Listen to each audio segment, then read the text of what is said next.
Hello and welcome to a special episode of Double Feature Reviews. I'm Libby. I'm David. And today it's the first annual Dubby Awards. Are the Dubby Awards short for anything? Or are we just the Dubbies? Like the Double Feature Film Awards, the Double Feature Awards for Excellence in Filmmaking. Oh, I don't want to do excellence in filmmaking. Oh, we hate excellence in filmmaking? No, we're very opposed to excellence in filmmaking. I think Film Awards is good. DFFAs is pretty abbreviatable, if nothing else. Well, we've abbreviated it to the Dubbies. Yeah, you know, there's the abbreviation and then there's the casual... You know, everyone knows it as the Dubbies. Okay. But technically it's the DFFAs, but that's fine. Yeah, well, like we mentioned maybe in the end of the last episode, we're having a chance to review the podcast and look back at what was a really fun and awesome first year of talking about movies. And we're also going to be using it as a fun opportunity to give some constructive criticism to the Academy Awards for film here in the United States, the Oscars, as they're more casually known. Sometimes we can be a little rough on the Oscars, and especially how, they can be a little bit close-minded about what makes a movie good, and they don't always do a great job of celebrating some of the big picture or the small picture stuff. So we're going to be using this as an opportunity to give some suggestions by presenting some new categories for the Oscars. And, it is our genuine belief that adding these categories to the Oscars would make the Oscars better. Yeah, so we do not have any categories that appear in the Oscars. We will not be naming a best film. We will not be naming a best actor or actress or adapted screenplay. And ultimately, the goal of the Dubbies is to render ourselves irrelevant. That's right. We are pretty sure that someone important is eventually going to hear some part of our podcast. And hopefully we'll take our suggestions and incorporate them into the Oscars. So as soon as, say, Best Line becomes an award in the Oscars, we will stop awarding it. That's right. David, what are we going to do if they use all of our categories? Well, then we won't need to do an award show. And we can do every year we'll just do a review of the Oscars. Okay. And we'll review the Oscars and give our thoughts on the Oscars won't have done the same movies That's as true. We've done. We'll also do a separate special Oscars feature. I think that would be nice. I think so currently we have 20 awards. It's possible that we'll add new ones in the future. Happy to take suggestions for other things you guys think deserve awards. I think we could also, if the Oscars incorporates all of our awards, maybe we could just use all of the Oscar categories. Oh. And people could find out who we think was the best director or the best actor this year. Does anyone care what we think was the best movie that we watched this year? That's not important. They probably can figure it out. Okay. Maybe. I guess maybe we should give a little bit of time to our critics who we know are circling out there, who would maybe say something like more awards than the Oscars. The Oscars needs less awards. What are your thoughts on that idea that we don't need all these awards? Only 5 awards every Oscars. Get it done. I'm sorry that you hate fun. Yeah, I think there's been a controversy. We don't need any Oscars. We're doing it because it's nice and fun and we get to celebrate things that are good. That's an optional thing to do. Come to think of it, we don't need movies either. So if we're going to start nitpicking about what do we need and not need, you guys, you film fans better be careful, okay? There's been some controversy because there was sort of a push to have more Oscars a few years ago, a decade and a half ago, and the idea was they're going to have more technical Oscars. Because they were like, people love all these cool CGI effects in movies, so that takes a lot of work that gets ignored, which is totally true. So let's give more awards to people who are in the advanced audio-visual effect world. And this was pretty negatively received by audiences. That's not what we're doing here, honestly. We've tried to... And we're also not qualified to That's right. give out awards for super technical CGI elements. Obviously, those things are very important and very impressive. But actually, I think in a way what we're trying to do is maybe have a bigger picture on sort of the classic things that make film good. Yeah, I think all of these awards would have been very suitable in 1960, and I think some of these awards might have been in earlier Oscar cycles. We're going to get into some of that. Okay. So before we get into the awards, I wanted to mention some omissions that we made during the year. So we do like to talk about our double feature doubles, which are actors and so far one director that have appeared in multiple films that we've reviewed. This started because in episode 3, much to my delight, and I think also David's delight, we suddenly realized that Richard E. Grant was in this movie, and we had just seen him in episode 2 in Gosford Park. So we started shouting out actors that we've seen multiple of. No one has been in 3 movies. We've had several people appear in 2 movies, and Christopher Nolan directed 2 of the movies that we've done, but no one has hit 3. Do you want to make a prediction for who you think is going to be the first double feature triple? I think that Christopher Nolan has a strong chance. I mean, I think, judging from your reaction, that may be vetoed. I think there may be an editorial decision. I'm not sure I'm going to be picking any Christopher Nolan movies in the next year. So I think that may undo my prediction. Yeah. I think the most likely one is Christian Bale. I think of the people on our doubles list, he is in the most movies.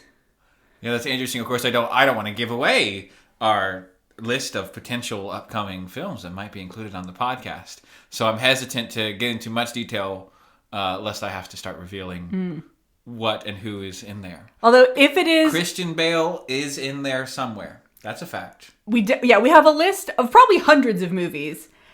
And I think most actors on our doubles list are also in those movies. A lot of them are. But anyway, there were 2 actors, at least, who appeared in 2 films that we neglected to point out, so we want to do that now. If there are others, please let us know. We would love to include all of our double feature doubles. If you know any key grips that happen to work on either of these movies, multiple of these movies, we want to know that too. Yes, Sorry this is to all not the key just grips. actors. We're looking for you, but it's tricky. So we neglected to mention Meg Wynne Owen, who played Lewis in Gosford Park. That's Lady Sylvia's maid. She gets mentioned when Lady Sylvia, after the death of her husband, spoilers for Gosford Park. We're going to be spoiling all the movies that we've talked about. That's tough. She yells, "Lewis!" at some point. And the most famous line, or the most notable line that I think she has is when at the first dinner, we move downstairs and all of the servants are supposed to sit in the same arrangement as their employees upstairs. Right. And so Lewis gets told by the butler to move down a seat so that Mary McKeachran, our heroine, can move up to the top place because her employee is the most important. Or her employer is the most important. And so Meg Wynne Owen says something to the effect of, "Don't worry, I'm used to it. Naturally, I'm nothing when we have guests in the house." Oh, yeah. I vaguely do remember that. That woman. And then she's also in Love Actually as the Prime Minister's secretary. So when, not the Prime Minister's chief of staff. Not the chief of staff. The secretary shows up when Hugh Grant is doing his dance, his dance moment, and then he turns around and she's there. She's there. And he says something about moving the Japanese ambassador. That's right. And she says, "Very good, sir." That's right. Okay. Well, she's the one that got to be there for that moment. Cemented in history. She got to stand there, very staid, very proper. She did a good job. The other person, do you want to talk about the other person who was in 2 films who... Nope. Okay. I don't know who it is. So David's not looking at the list. The other person who was in 2 films that we neglected to mention was Kenny Baker. You definitely noticed him in Time Bandits. He's one of the bandits. He played Fidget. But he was also in Amadeus, playing Parody Commendatore. Oh, that's right. So the line that stands out from him is, "I'm a famous horseman." Classic. And I really wish we had remembered that when we were talking about Time Bandits, because I think it kind of undercuts David Rappaport's claim that he was the one true actor among the bandits and all of the other ones were just there to be silly. David Rappaport, were you in Amadeus? Not in Amadeus. How many Academy Awards have the films you've been in won? Because Amadeus won a bunch of them. And I would say that performance definitely contributed to the film. It's not like it was just some throwaway moment or a joke. I wouldn't say that at all. So now we're going to give you a refresh on all of the films we watched, and we're going to give you some stats for you stat heads who like the numbers.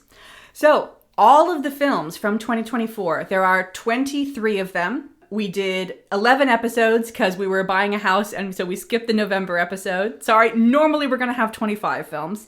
But this year only 23, 11 episodes. 1 was a triple feature.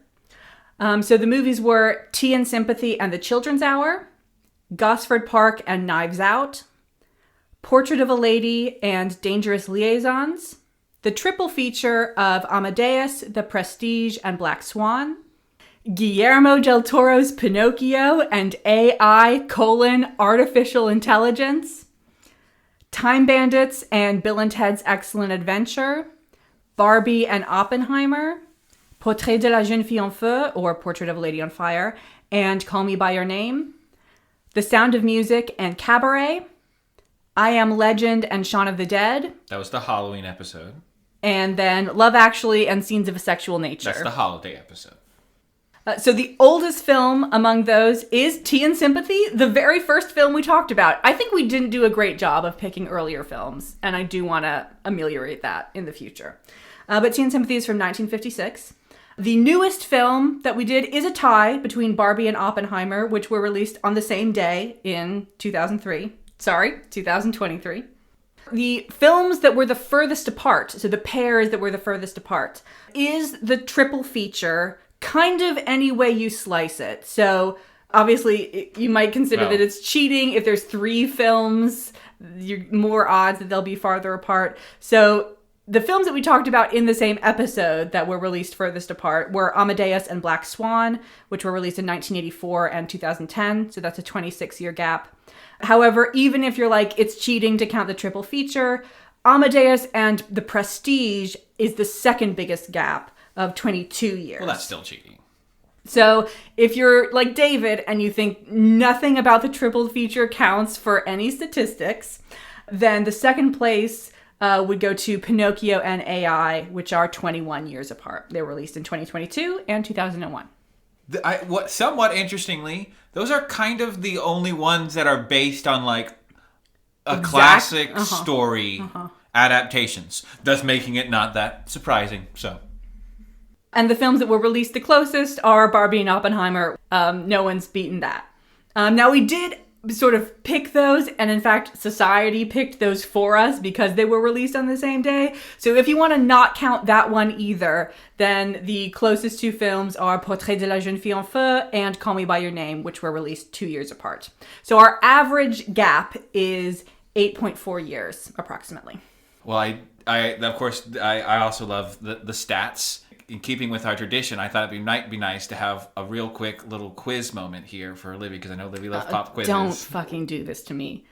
By love, David does mean hate.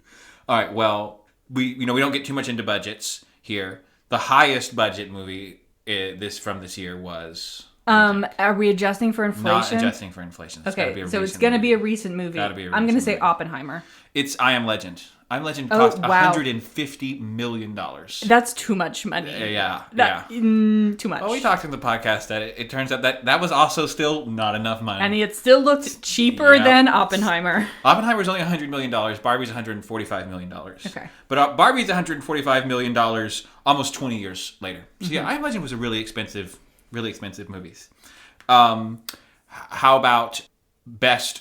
You're not going to give me cheapest movie, which is one that I actually know the answer to? What's the cheapest movie? Tell me. Because we talked about it last episode. Scenes of a Sexual Nature is our cheapest movie. Less than Tea and Sympathy, which is not like a big budget movie, from 1956. Yeah. 50 years earlier. So when we say Scenes of a Sexual Nature was a cheap movie, it was a cheap movie. It's a cheap movie. You got to give their ability to pull in acting talent credit. Whatever else we're going to say about that movie, good or bad, you got to give them that. How about what movie had the shortest production time? Well, I don't think this is what's on the list. Okay. I think the actual answer in real life is Scenes of a Sexual Nature, but I think we also don't have a lot of information about the production time of that film. And by production time, you mean starting from principal photography to release date? That is correct. Okay.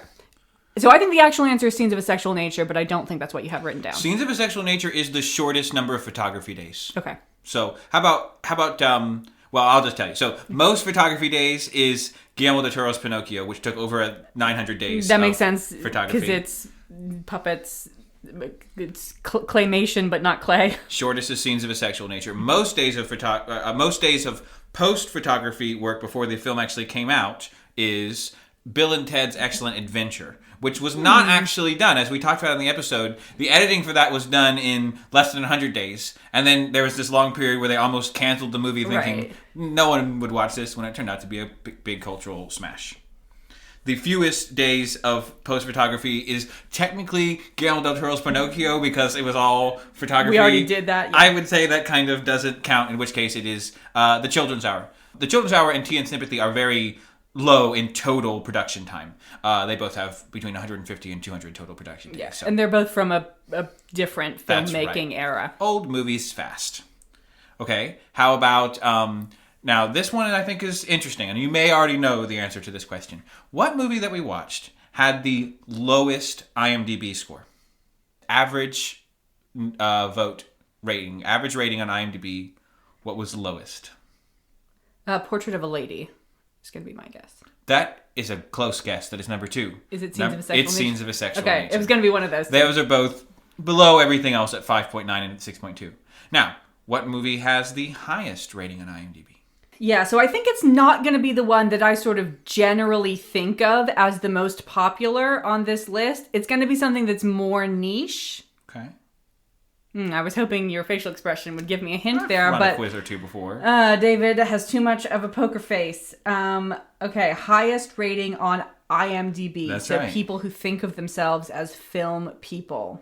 I'm going to say Black Swan. That's a reasonable guess. Black Swan is in the top 5 or so. So, number 1 is The Prestige. Okay. We're going to get into it, but The Prestige is actually truly amazing IMDb numbers. Okay. The Prestige has an 8.5 rating. That's very good. With 1.5 million votes, which is almost twice as many as any other movie that's on the list. I normally don't rate things on IMDb, but I'm thinking maybe I should, because I don't think Prestige needs to be quite that high. Oh, I see. Yeah, The Prestige, so the point being, it's not a statistical fluke. I mean, not only does it have the highest rating not by far, but highest rating, it has the highest number of votes by far. Yeah. So in terms of popularity, IMDb absolutely loves The Prestige. I think I'm with IMDb on this one. I think I get it. Now, second in IMDb rating is Amadeus, which I think you and I would agree is maybe from a technical perspective, easy to say maybe it's maybe the best film of the year. It only has 437,000 votes, but that's still a very strong number, so statistically significant. So yeah, Black Swan, only 8.0 on IMDb, so well rated. That's one of the good movies, very respectable, but not overwhelming everyone there.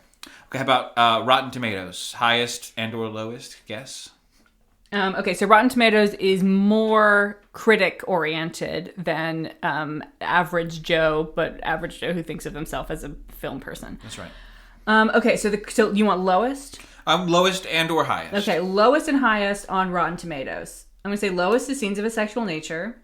I know that we talked about Time Bandits having an extremely high Rotten Tomatoes rating, so I'm going to say Time Bandits. Okay, yeah. Scenes of a Sexual Nature is second lowest. It has 50%. Here we see Portrait of a Lady at 47%. The critics like Scenes of a Sexual Nature better, and the average person likes Portrait. Okay, that makes sense. I think that's kind of fair, honestly. I think Portrait of a Lady is like, well, that's a movie. That's like some sort of fancy movie. If you're almost not watching it, it seems fine enough. If you watch any one scene of Portrait of a Lady, you're like, oh yeah, that's good. Yeah, I agree.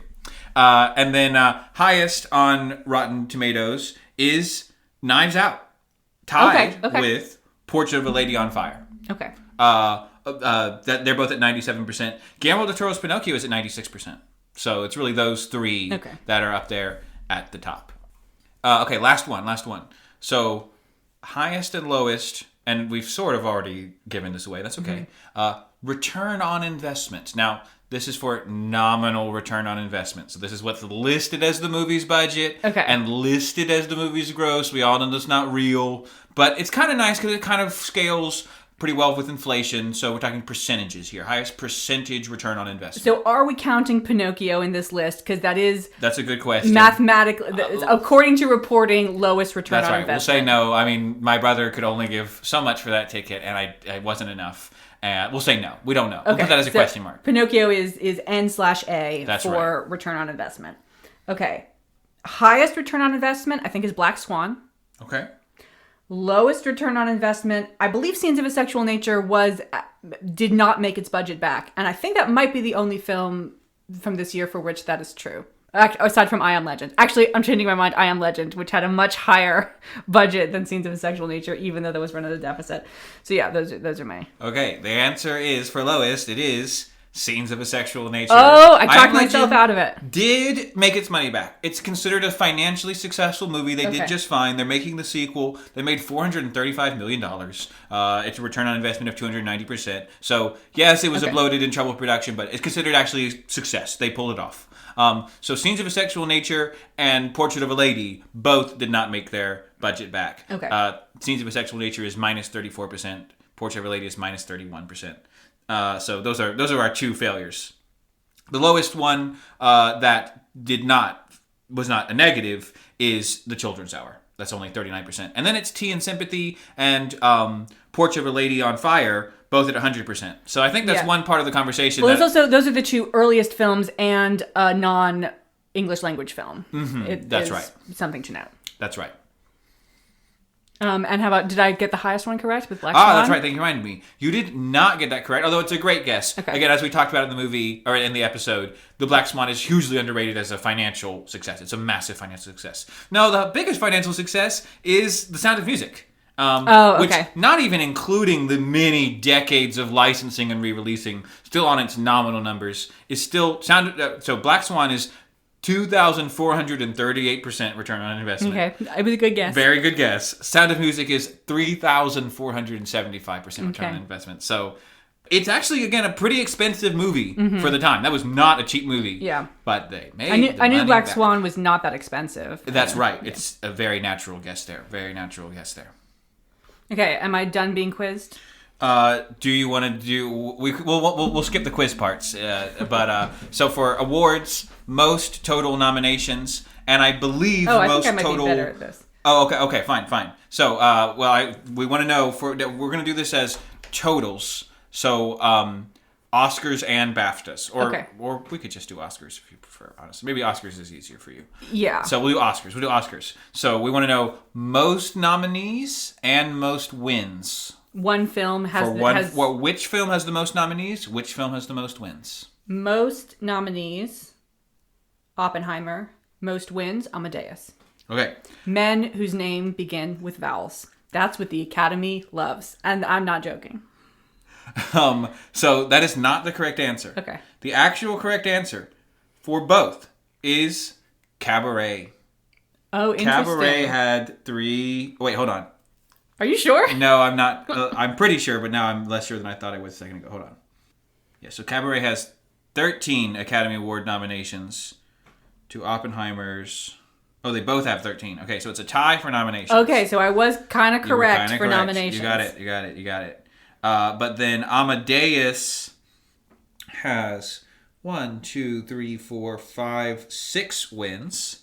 Cabaret has 9 wins. Wow. Did Cabaret come out in a bad year, 1972? Cabaret, all of these wins are over The Godfather, if you want to look at it that way. Interesting. So that's what you can tell everybody. It did not win Best Picture. That went to The Godfather. Okay, so Godfather got Best Picture and Cabaret got that was kind of everything else. That was kind of the deal. They were like, all right, how about this? So, it had a lot of different features as a musical, I guess is what they would tell you. And that's what we're going to tell you when we finally get into our awards. Well, we're going to get into it. But for now, if you only know us from this podcast, you may not know that David is also a game designer. You can check out his game Empires at... BoardGameGeek.com. Look for it on BoardGameGeek.com. And so he organized how we were going to choose the winners, because obviously there's only 2 of us, but we still wanted to have all the fun of an award show of not knowing who the winners are. So we came up with the nominee list together. Some categories were allocated more to me. I came up with the short list for the costumes entirely by myself. David came up with the short list for the line almost entirely by himself. And also David's fully in charge of best use of budget because he has got all the numbers. But they were a discussion. We basically agreed. We reviewed the lists. Yeah. The nominees were an agreed list of nominees. Yeah, and some categories were very easy to come up with. Some categories, it was really pulling teeth to get Very it down difficult. to 5. We'll talk about that more when we get to those particular categories. But then once we had our short lists, David, how did we determine a winner? So the basic idea was that we wanted people to be able to submit all of their votes in one go. People meaning the two of us. That's right. We wanted both of us to be able to submit all of our votes, and I kind of wanted to encourage disagreement. Partially because we got to have a vote system where we reveal the winner to both of us, and if we have to agree, then that means it's going to be less of a surprise, maybe. And I think normally on a podcast, it's not as fun if the post just say, "Yeah, I like this one. I also like this one." We wanted to sort of come up with cases where we might not feel the same if possible. But so when we gave our votes, we didn't discuss what we were voting on with each other, and I sort of designed the game to encourage us to not tell the other person what we were planning on voting for, because the idea is we both got a ballot with all of the different categories, and then we had 100 points that we could distribute between the different categories. So you had to put at least 1 point into each category, and all the numbers added up together had to be 100, but you could distribute them however you wanted. And one thing that's coincidental but very interesting, we didn't plan this out beforehand, is that we had 20 categories, which we were trying to get to 5 nominees in each category, which would mean normally 100 categories, we have 100 points. You could just put 1 point for each nominee if you think everyone did an equally good job. Now, one of our categories, we only could get to 4 nominees based on the qualifications of the category. So there were actually only 99 nominees. So someone had to get 2 points. That's right. So, of course, you're not actually putting a vote for each each option in a category. You're going to be putting your votes for whichever one of those options in that category you wanted to support. So the idea being that this would provide no incentive for us to sort of align our votes and pick the same things. And if possible, as we reveal the votes, because it means if you put a lot of votes into one category and the other person happens to sort of outvote you, and they we want to make it where the voting system reflects your opinion. So if you really care about one category, then you can put a lot of points into that category to really try to make somebody win. But if you really invest in a category and somebody else really invests in the same category, then one of you is going to win and the other is going to lose, and someone's going to end up wasting a lot of points. And so, that's kind of the idea of the game, is to sort of foster a sense of light and enjoyable conflict. Yeah, and to let fans of game theory know a little bit behind my strategizing. Okay. So some of my point allocations were based on a combination of 3 factors. How much I cared about that category and the relative value of its nominees. How good of a job the nominee actually did. And how much I thought you, right, David, cared about that category. Yes. So there is one category where I had a strong opinion, and I thought David might have an even stronger opinion. So I invested heavily in that one. The game sort of encourages a sort of a little bit of a poker game where if you think you know where the other person is going to invest points, you could either invest a lot of points to win that category and make them waste their votes, or you could just sort of give up on that category and say, yeah, you can invest as many points as you want in that category. You go ahead. I'm going to save my points for the other category. So there's a little bit of a bullfighting dance where you're trying to draw the other person into wasting their votes so we can control more categories. So yeah, trying to make a game that's dynamic and maybe even encourages a little bit of scheming. Mm-hmm. And in order to actually get the winners, we used my mom. Yes. Thank you to Kathleen Gahn for being our vote tabulator. We really much appreciate her help. So we submitted all of our votes to her. She added them up. And we gave her directions as to what should occur in the case of a tie. So we told her if there were more than 2 ties, to let us know, and instead of having 100 points, we would get 200 points, and we would distribute an additional 100 points in the hopes of breaking a tie. Now, if we still had more than 2 ties after that, we might have had to make some other plans. But fortunately, that didn't happen. So she has informed us that there is 1 tie. That's right. In this list. And in that case, we will not be awarding 2 nominees. We are going to dish it out, That's and we're right. going to have to decide who wins live on air. Live asterisks on air. Now, I have a question for Okay. how we approach this. No problem. In an imaginary scenario, Okay. where let's say I give nominee A Yeah. 2 points, Yeah. I give nominee B 2 points, Okay. and you give nominee C 1 point. That would be a wild thing to do, but okay. Oh, there were absolutely categories where I gave things the same number of points in hopes that you would break the tie. Interesting, but okay. Where I was like, both of these are equally good. That's very interesting. So, based on your reaction, it kind of sounds like the tie might be between two things that I picked. Well, then you'll choose. So in that case, I get total control over which one. Okay. As I explained to you originally, that's not a very efficient use of your votes. You could have been using those votes in other categories to try to dominate categories more. I'm comfortable with that. Okay, that's fine. No problem. I'm sure you got it down. Okay, David, have we teased them long enough? I feel like we've teased them long enough. I think it's about time. Okay, so we're going to get into our first category, and we have categories and subcategories. Do you want to explain about that? Sure, yeah, we have categories and sections. So, as well as having...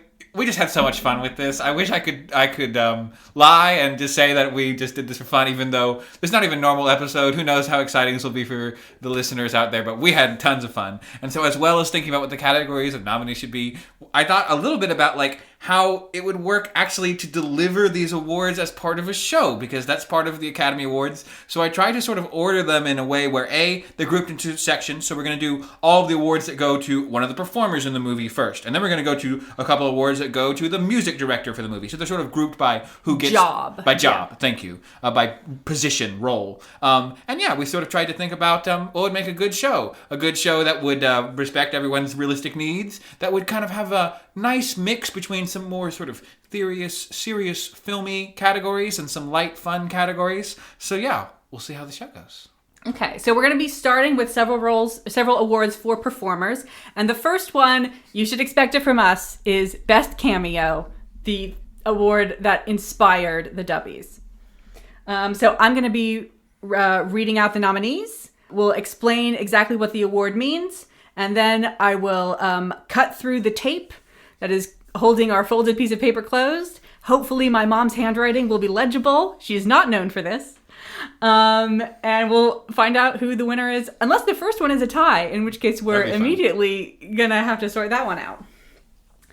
So for Best Cameo, the nominees are Karl-Heinz Tauber as Wig Guy in Amadeus, John Cleese as Robin Hood in Time Bandits, Casey Affleck as Boris Pash in Oppenheimer, Marnie Nixon as Sister Sophia in The Sound of Music, and Emma Thompson as Dr. Alice Crippen in I Am Legend.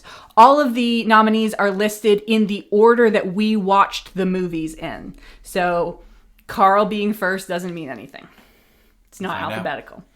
Yeah, so in order to determine the parameters of this award, we use the Judi Dench law, the law of Dench, which is that 8 minutes is long enough to be considered a supporting actor. Now, one thing about the Oscars is that they've got these two major acting categories, Best Actor and Best Supporting Actor, for men and for women. Mm-hmm. Now, as far as I can tell, in the descriptions of these roles, Best Actor can be anyone. You do not have to be a lead actor. It's different than the Tonys. Do you know how the Tonys divides up? They have specific lead and supporting roles. So Tonys, the names of the Tony Awards are Best Lead Actor and Best Featured Actor. Featured is their term for supporting. Mm-hmm. And the Tonys committee does not make the decision. Mm-hmm. You are a lead actor if your name is featured above the title, mm-hmm. and you're a featured actor if your name is featured below the title. Yeah. So it's the shows themselves that decide who's leads and who's supporting. So, but the Oscars isn't like that. So I think even if you're only on screen for 2 minutes, you qualify to be nominated. I really don't know how this works. I think it's possible that you have to submit your candidacy for Oscar awards.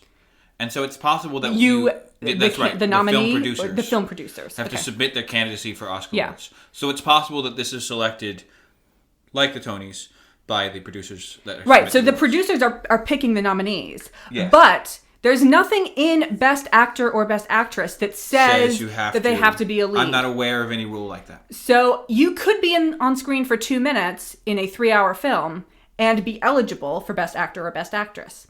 However, it's a lot harder to make an impression when you only have 2 minutes. It's a lot easier to make an impression when you have 3 hours. So the best supporting actor category is kind of an affirmative action category for people in smaller roles. So we're just taking that to a further step and saying this is an award for people who are in even smaller roles than what might be considered supporting. So people who are nominated for Best Cameo, I think, should be eligible for supporting actor and actress and actor and actress. So actor and actress doesn't have any parameters on it, but Best Cameo does have the parameters of you must be on screen for fewer than 8 minutes. And at least for this year, I'm saying you must be in a maximum of 2 scenes. So if you show up again and again, you're not a cameo. Mm-hmm. This may be rethought. Like if you show up for 15 seconds every 10 minutes, we might decide that's a cameo. But anyway, that's everything I have to say about Best Cameo. In television, well, of course, there's also all sorts of union and other rules about exactly who's what type of character. So I think it makes sense to divide cameos from recurring appearances. Mm-hmm. I think that's kind of logical. Well, I think that makes more sense in television where, that's fair. Like, how many episodes are you being paid to work on? Yeah. I think that, the goal is to really, appreciate how much better these people do at making movies better. And it's great when you're part of a good movie, and you might get a lot of acclaim, but if these people are really out there making better movies, then they deserve to get awards. I mean, we have 5 people here, and all 5 of these people, when we watched these movies, we talked about how much better these movies were for them being in it. So I think it's great to celebrate that. You want to find out the winner of Best Cameo? Okay, who's the winner of Best Cameo? Okay, we're cutting it open. It's very official. And here it is. Winner of Best Cameo is Marnie Nixon as Sister Sophia. Okay. So I think... does that surprise you? That does surprise me. So I think what we'll maybe do is we will both explain we'll both say what our votes are, and then we'll take turns explaining our votes. Okay. So I guess you're the category reader. So I think that means you should go first. I'll go first. Okay. So I gave 1 point vote to Emma Thompson as Dr. Alice Crippen. Who'd you vote for? I gave 2 points to Casey Affleck and 4 points to Marnie Nixon. Please explain your vote. So I actually thought that you were going to vote for Casey Affleck. And I was fine with that. And I also, you appear to have put all of your votes onto one nominee, which is not how I was doing it, and how I assumed you would be putting your votes into multiple nominees. So I would rather us team up to vote in Affleck than I wasn't going to contribute to you voting in John Cleese or Emma Thompson or Karl-Heinz Tauber. However, I think that the person most deserving of this award is Marnie Nixon. And I thought it was possible you would agree with that, so that's why I did 4 for Marnie Nixon, 2 for Casey Affleck. Yeah, I mean, I think there was some controversy about, like, is this like a, I don't even know the right term, is this a favor casting to Marnie Nixon? Mm-hmm. You really feel like Marnie Nixon killed it in the role. And better, I mean, I know you're a big fan of Wig Guy. I mean, it's really Wig Guy that started this whole thing, and I was pretty sure we'd see Wig Guy coming out on top by your hand. But then is that why you just gave 1 point? Because you were like, Libby's going to go all in on Wig Guy. I thought this might be a point saved from Libby. We didn't mention that all of us had to put at least one vote. Both of us had to put at least one vote in every category. So we couldn't just ignore a category. So this was the closest you could get to ignoring. My token vote. Okay. Yeah. So some of this is that Marnie Nixon, I am affected by the fact that Marnie Nixon did a lot of work for Hollywood in the 50s and 60s. Thing. That she not only was not awarded for, but was not even credited for. So she did the singing. She did not appear on screen, but she did the singing for Maria and also some other small sections, some smaller characters who are not Maria in West Side Story. She did almost all of Audrey Hepburn singing in My Fair Lady. She did almost all of Deborah Carr's singing in The King and I. And so I think Marnie Nixon deserves recognition. And I also think she did a really good job as Sister Sophia. She only appears in the Maria scene, How Do You Solve a Problem Like Maria? And she definitely stands out of the three nuns who are only in that scene. She's definitely got the most going on. And her character, I think, is more nuanced, or maybe she was just bringing that. So she's got this sort of complicated opinion of liking Maria as a person, but she also doesn't think that she should be a nun. Whereas everyone else has a much more black and white, either pro or anti-Maria position. And she has to express almost all of this in a song where the meter and emphasis is pre-established. So she's done a lot of work just in general that has gone unrecognized. She has a difficult job and she does a good job. So I think Marni Nixon is the best cameo. So this is a Justice for Marni Nixon campaign. Yes. Got it. Well, justice for Marni Nixon has been served. We recognized you, Marni Nixon. We have corrected the historical wrong. All right, so our next award is for Best Performer Under 18. The nominees for Best Performer Under 18 are Karen Balkin as Mary Tilford in Children's Hour, Veronica Cartwright as Rosalie Wells in The Children's Hour, Haley Joel Osment as David in AI Artificial Intelligence, Luana Bajrami as Sophie in Portrait of a Lady on Fire, Duane Chase as Kurt Von Trapp in The Sound of Music. Those are the nominees. So yeah, the idea for this is that this is obviously something that does make movies better. Of course, to have people of all ages involved in the process. And if you look at the graphs of who wins awards, there's mostly people who are middle-aged. And when younger people sort of break through and get even a nomination for some of these big awards, audiences, fans, people love it. I love it. I think it's Anna great. Paquin has won supporting actress, but I think she's the only minor who's won an acting Oscar. I believe there are, in fact, a couple. Okay. We should look it up. We don't look it up, but there have been a few. But when this happens, people are always so excited about it, and it's lots of fun. It's really cool to be able to celebrate these people because it's something that's different. And also, these are often people who, just because of the way people think about movies, they don't think to nominate these people, even when they do a really great job. It's harder to act when you're a child. You're a less mature person. So you definitely don't have as much experience in the medium. So these people are not only deserving of the credit for being able to overcome that challenge, but are something that, by celebrating these people, hopefully we can have maybe more young people playing important roles in movies and have more movies that are not just all about people going through midlife crises all the time.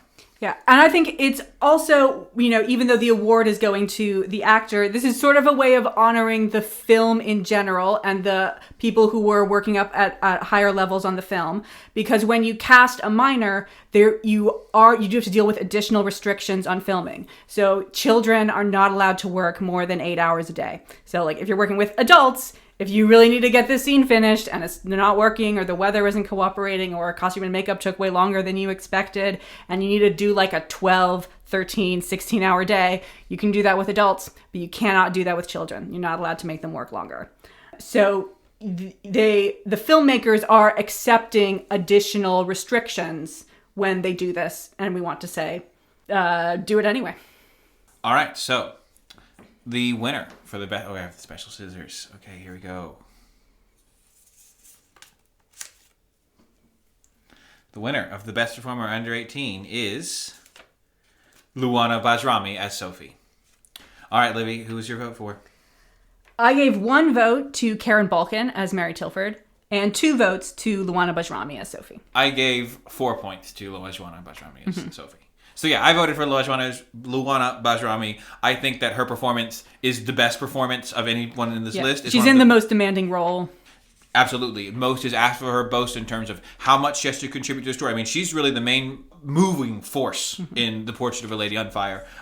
Her character is so much more interesting, honestly, than the other main characters in the movie. There's not been to really say, but she has this really interesting multi-layered character where she's working between people of different classes and different social situations. She is really the driving action. It's really her story of how she's dealing with her pregnancy that moves the narrative forward, and her performance is so real and so realistic, and she does a great job of playing a young adult. She is clearly someone who is innocent and is naive and is struggling to deal with some of the really hard things that are going around them, but is not just stuck in a very boring slot of being, I don't know what's going around me and I'm panicking because I'm a young person. She does a great job of bringing a lot of substance to a role that is a child. She's playing a child, and she's playing it in a really interesting and exciting way.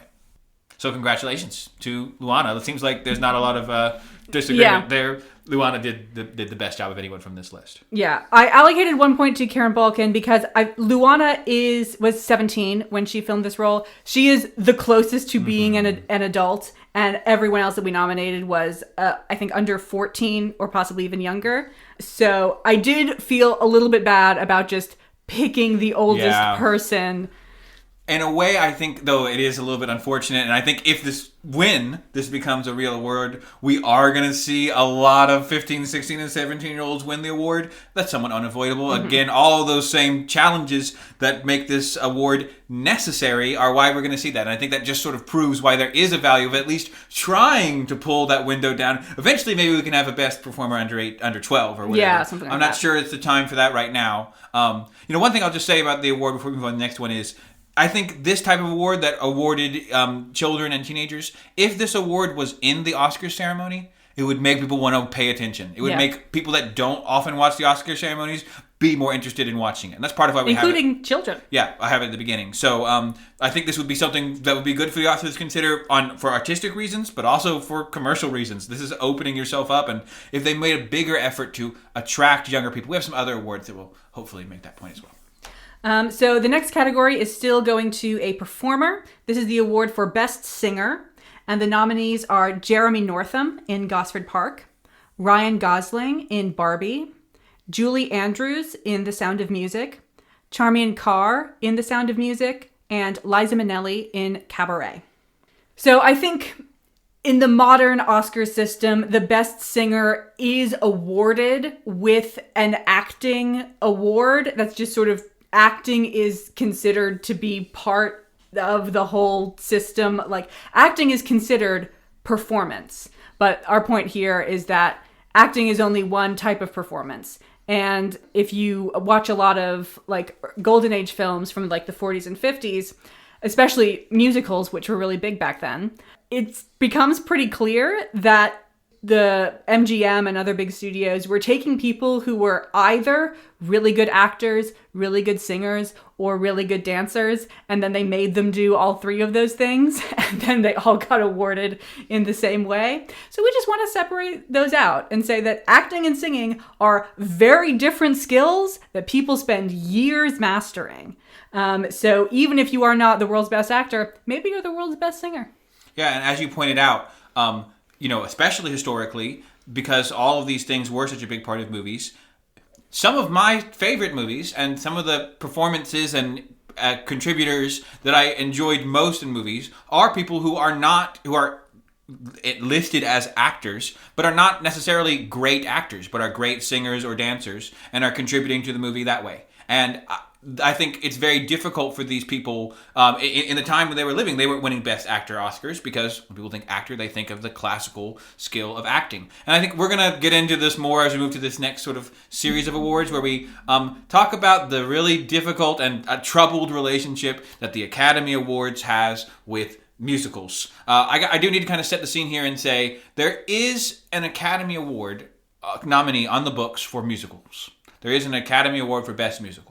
And the way it works is that it has to be a musical, considered a musical, you have to have at least 3 or 5 original songs in your movie. So if you have 3 or 5 original songs, then you are a musical, according to the Academy Award. And if there's 5 musicals, then they say, we're going to include this award. But of course, this has been on the books for decades. It's never happened because right now they aren't making a lot of movies that fit these qualifications. Yeah, almost all movie musicals nowadays were originally Broadway shows, and so their songs aren't original. And we're going to repeat this. I'm going to get it over now since it's going to come up for basically the next 6 categories. Yeah. But this is a terrible way to do this. And it's basically the Academy, I believe, almost intentionally taking a very closed-minded idea of what makes something a musical because they don't want to do this categories. They don't want to have anything to do with it, and they think that nobody likes musicals anymore. So we need to stop awarding things for musicals because and find a good excuse for that. And that's, first of all, it's dumb. People actually love musicals. Barbie was a huge movie this year. It had a lot of musical content. We're in the Wicked era right now.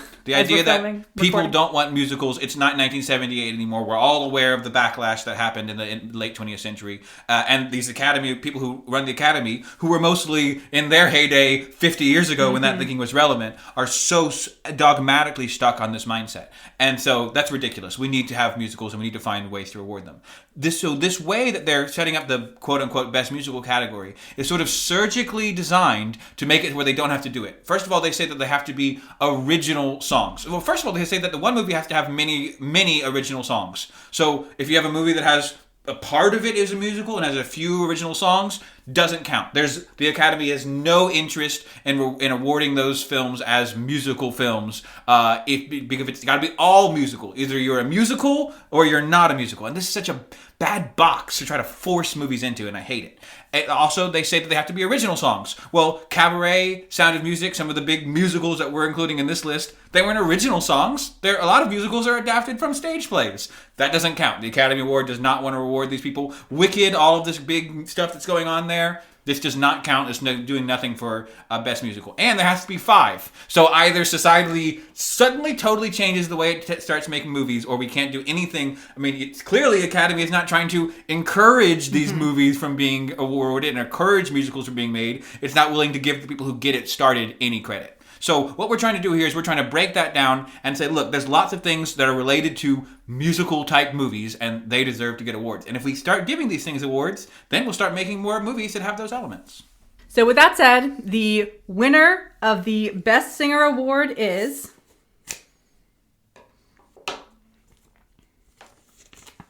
Julie Andrews for The Sound of Music. I think no one is shocked.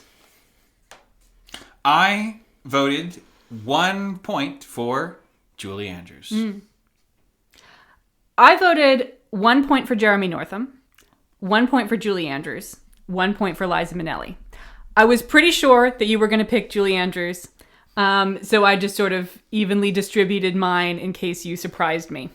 Yeah, I'll confess that I'm very happy for Julie to win. I voted for Julie. I think just about everyone on this list, maybe with the exception of Miss Carr, I would have been pretty happy to see them win. I don't think Ryan Gosling or Charmian put in quite the same level of performance. But if it was Jerry Northam or Liza Minnelli... They also both only... Ryan Gosling has 2 songs. Charmian Carr has sort of 1.5. Mainly because they're just not doing enough singing compared to these other people. But I think either of the other people... I thought you might vote for any of those 3. I really wasn't sure. I did. And then it turns out that's exactly what happened. So my mind just went perfectly. All right. Our next category is for Best Dancer. And our nominees for Best Dancer are Simu Liu from Barbie, Charmian Carr from The Sound of Music, Daniel Truhitt from The Sound of Music, Liza Minnelli from Cabaret, and Joel Grey from Cabaret. Yeah, I don't think we have too much to say about this award. It's pretty much the same situation as Best Singer. Do you have anything to add specifically about Best Dancer? Yeah, I mean, I think maybe even more so. We're pretty comfortable with the idea that like movies might have singing in it, and that might really make someone more eligible for a Best Actor award. I think, as you did a great job explaining before. But dancing is something that, like, again, there's very much this idea in the industry that, like, people don't want dancing in movies. Dancing used to be in movies. Now we don't do dancing in movies. And I think that doesn't match audience reactions. I'll just, again, casually cite Barbie since it's a great counter to it. And, you know, for example, though it's not the most well-known movie, in the recent Coen Brothers film, Hail Caesar, okay, with George Clooney, where they kidnap that actor guy.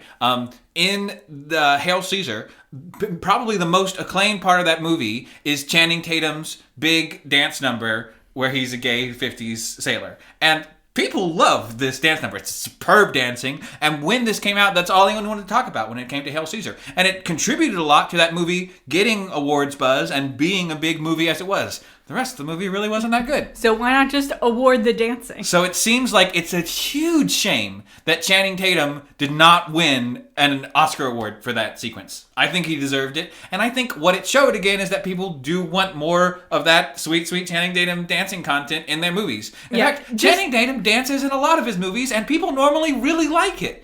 There should be an award for this.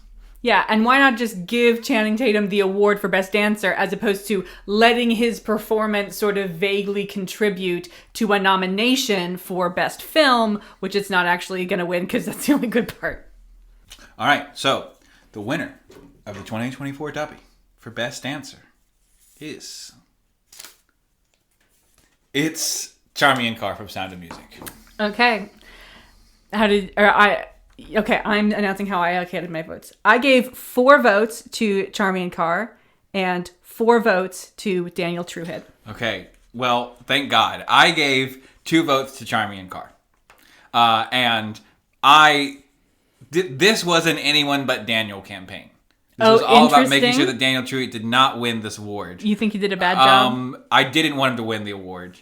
And I wanted Charmian to win. And so I was like, I'm not going to invest a huge amount of points. If Libby's going to pick Daniel, I don't have enough to go around to stop Libby. But I'm very glad it was close. I would say Charmian is definitely the winner. I mean, so much of The Sound of Music is watching Charmian Carr dance, and it's great. And she does a great job. She is one of the, for someone who came into that movie not really being a dancer or singer. Or I think even an actor. Her performance is so graceful and so charismatic in the dancing sequences that I'm very glad for her to win. I'm a little bit sad that Simu Liu didn't end up getting any points because he was a kind of a close second for me. And again, I think it's great that we see that dancing really makes both newer and older movies great. So I'll give a special shout out to Simu. Yeah, I allocated my points because the 16 going on 17...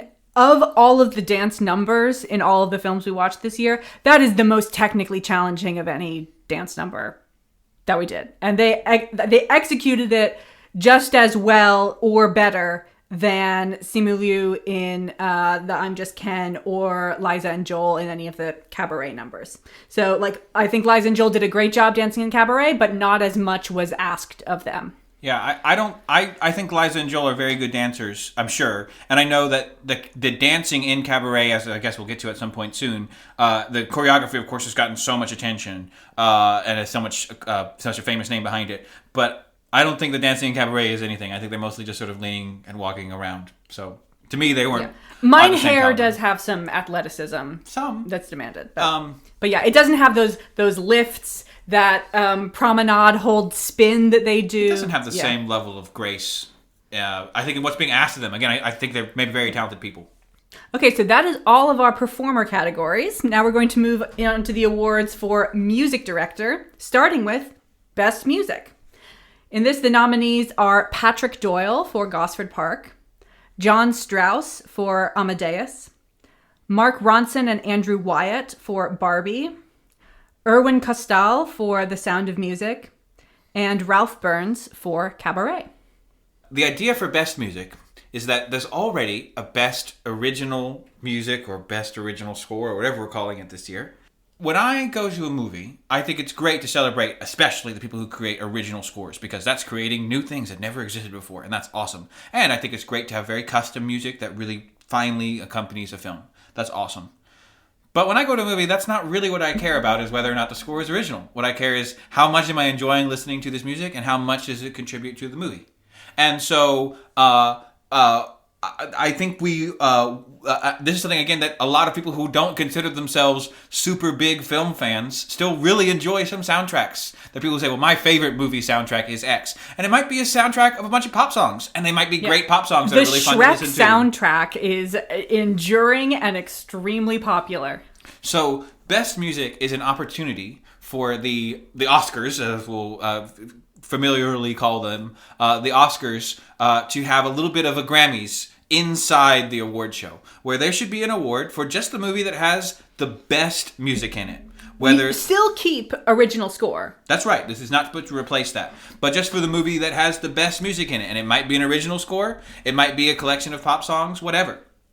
And, this is also a category that helped to really inspire the whole idea for the Dubbies. Because in our Amadeus episode, there was there's a famous quote from the person who won for Best Original Score that year. I can't remember. It was for Passage to India? I think it was for Passage to India. And he said, thank God that I'm not nominated against Mozart. Because his point, sort of implying, if you could be nominated for not Best Original Score, but just for Best Music, as this nominee is, then he would have to compete against Mozart music, and that would be naturally intimidating. So, here we are. Best Music. And one of the nominees is John Strauss, who orchestrated a album full of Mozart music. So here we are about to bring... I don't think he orchestrated it. Coordinated, excuse me, was the term I meant to use. Coordinated that very album of Mozart's music. So now things get to really happen. I wonder if you can guess who the winner is going to be based on what David just said. The winner for Best Music is Erwin Costal for The Sound of Music. So I voted 10 points for Erwin Costal, The Sound of Music. Interesting. Is that because you thought I would vote very strongly in another direction? What's your vote? I gave 4 points to Patrick Doyle for Gosford Park and 1 point to Erwin Costal for The Sound of Music. So I wasn't sure I didn't know where you were going to vote. This is the category that is most based on my personal opinion. Uh-huh. So in this category, I'm voting because I believe that The Sound of Music, or the soundtrack to The Sound of Music, is one of the top 5 albums of all time. Livy, who lives with me, can confirm that I listen to this album all the time. A lot. I am listening to this album a lot. And I have gotten so much joy and happiness from it. And I have enjoyed the music so much. I believe that this film is, and this play and this soundtrack is more layered and has so much more to appreciate it than just the surface viewing that a lot of people experience. So I absolutely love this music soundtrack, and though I think there's a lot of good music on here, including Amadeus, which I didn't vote for. I think the Amadeus soundtrack has a lot of good Mozart music, but Mozart music isn't all the best music in the world. I would much rather listen to the Sound of Music soundtrack than the Amadeus soundtrack. I think Amadeus also suffers by the music being very widely performed. So I have heard better performances of most of the stuff on the Amadeus soundtrack than the ones that they used on the Amadeus soundtrack. I do think their Confrontatus Maledictus is the best recording of that piece. I'm fine with that, but I think all of the choices they made for the operas were bad. So don't worry, Passage to India guy. Maybe you would have been fine, according to us. I guess we need to watch Passage to India. That's fair. Good point. That's a good point. Yeah, so I thought you might go really strongly Amadeus. Okay. Because you fought for it to be on the short list. That's right. Really hard. So I thought you were... Maybe a little bit of a feint. I thought you were either going to do Amadeus or Sound of Music. So I just allocated based on how good I think the things are. So 1 to Sound of Music, 4 to Gosford Park. Critiques I would make of the music of Sound of Music. There are some sound mixing errors. That's true. There are some situations... And I wasn't totally sure if sound mixing should be part of it. Placed at the feet of the music director. But there are problems. I also think if they had used... No one will be surprised to hear me say this. If they had used the track list from the stage musical, I wouldn't have given any points to Gosford Park. I would have gone fully for Sound of Music. Okay. I think that they took out the 2 most intelligent, most mature, most clever songs and added in 2 dumb songs that no one likes. Those 2 songs they added in are not great. I like them both some. I like... you like Something Good? I actually hate Something Good. We hate Something Good, and you know what? So did the people who were performing it. Yeah, they also, they found it pretty funny. That's true. I do think there are some sound mixing issues on Sound of Music. I think that's actually pretty fair. I mean, I'm often listening to it on the 2009 remaster, where a lot of those issues have been fixed. But that's a very fair point. I do think that is part of it. But so yeah, you think the music in Gosford Park is better than Mozart? Unquote, so that's the t-shirt here. Gosford Park, I have at points in my life, in no way related to a recent viewing of Gosford Park, gotten songs from it stuck in my head because it's just so catchy. All the Ivor Novello songs. Mm-hmm. And I also think Gosford Park is the only option of our nominees where every single thing is good. All of the other nominees, there might be tracks that are better than the ones on Gosford Park, but I think they all have ones that are bad. Whereas every track in the I'm not skipping anything when I listen to the Gosford Park soundtrack.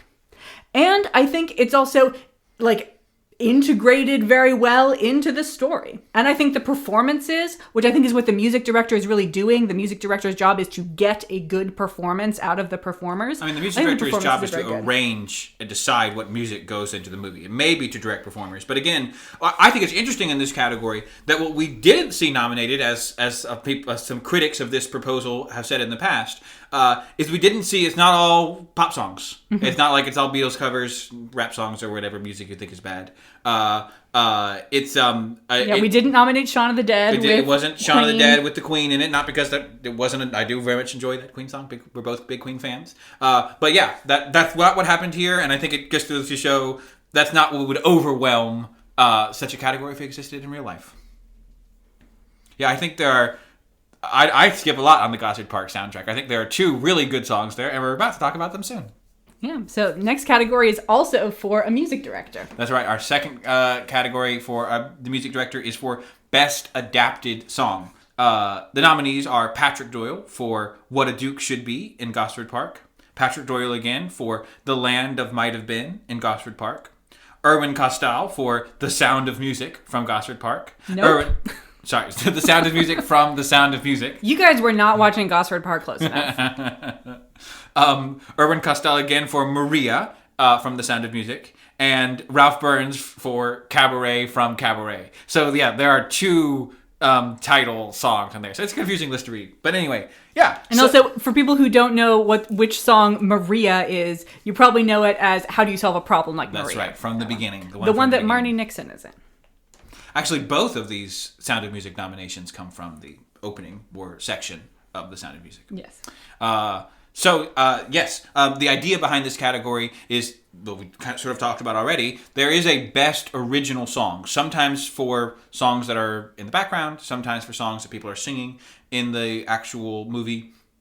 I think it's great, again, that we award Best Original Song. I think we should keep doing that because it's a skill to write a song and make it part of a movie. I think makes movies great. And it's great to have more new things. But there are a lot of great songs in movies that are not original. Again, a lot of them are in musicals, and they're adapted from stage musicals. And when people are really excited about going to see Wicked, it's always just nice to point out how moment-to-moment relevant this conversation is. When people are really excited about going to see Wicked, or about rewatching Sound of Music, in my case, or whatever you want, probably the number one thing that they're excited about is watching how this filmmaker is adapting the song and creating this complete medium experience for me. I mean, I love musicals. I haven't been shy about that. And when I get to watch a movie that's a great musical and that has a great adapted song in it, that's probably what I most want to see in a movie that I'm watching. So the fact that this is the one thing which we refuse to give an Oscar to me is the exact opposite of, again, what's going to make the Oscars more enjoyable, more accurate in encouraging what makes movies great, and more open to people that are not just interested in watching sad movies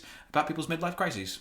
And I think the lack of this category is actively making movie musicals worse, because when you are adapting a Broadway musical for film, directors always try to include an original song, which is generally not as good because it is by definition not necessary to the original story.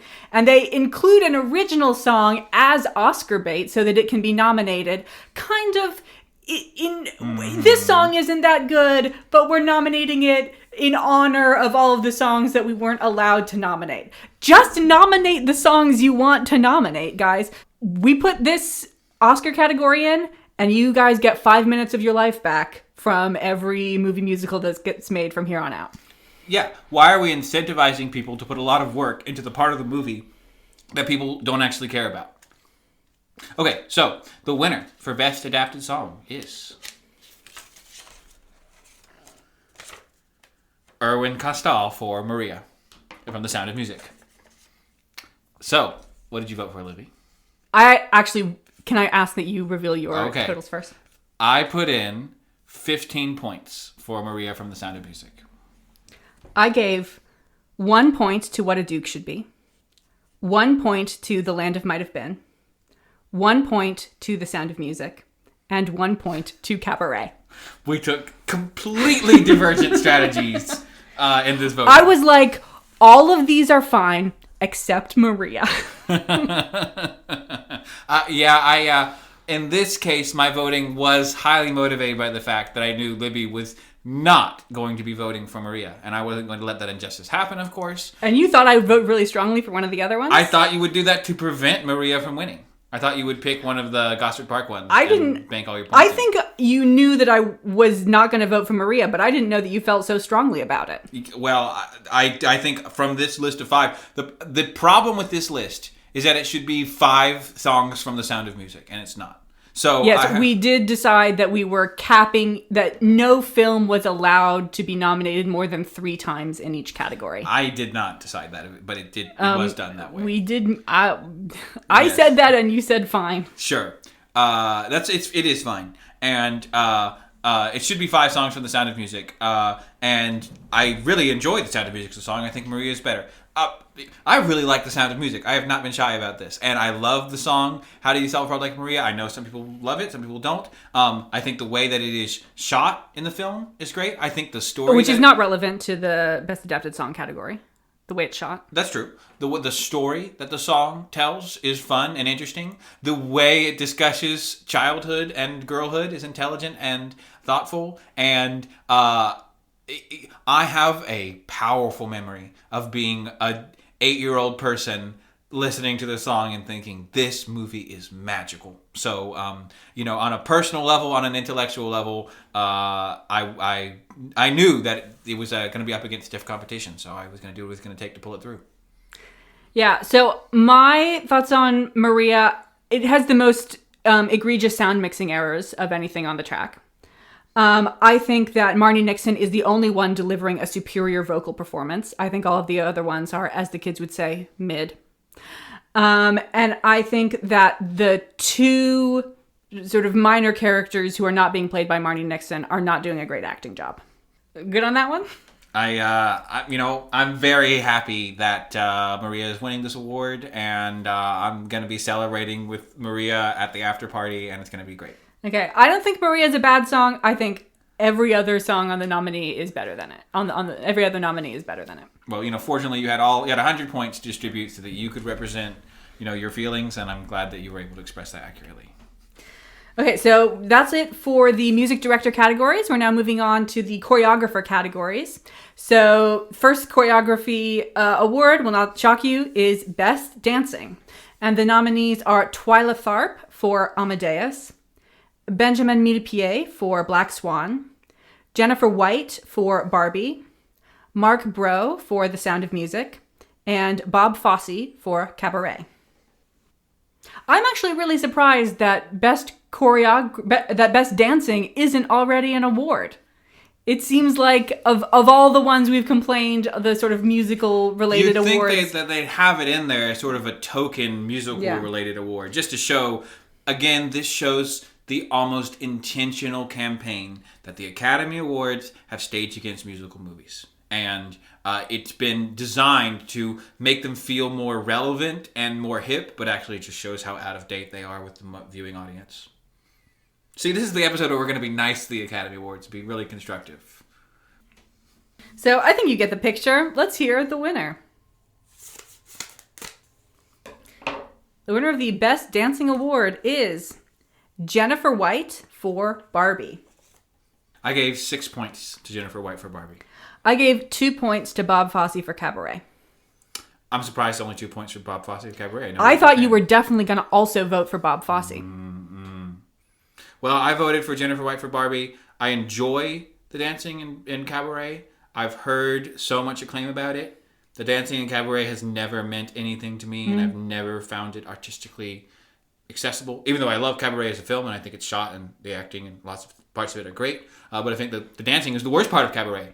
And the whole movie is shot so close and so kind of VHS style, with very natural framing that I don't think there's ever much of a chance to appreciate any dancing. Again, the big dancing numbers are that sometimes Joel Grey and Liza Minnelli kind of lean one way and put their arm up and down. That's the big dancing parts. Yeah, I mean, I think Mein Herr does have a lot more going on. And I actually wish they had gotten some wider shots of Mein Herr so that we could see all of the auxiliary dancers. I think that would have made a big difference because that's something that's just totally missing from the viewing experience. So I believe that there's great choreography in there. Maybe the stage show fans understand it better, but it's not on screen. Yeah, I'll also say I didn't allocate any points to Benjamin Millepied for Black Swan, which is the ballet movie. So people might expect that to be the one that would win Best Dancing.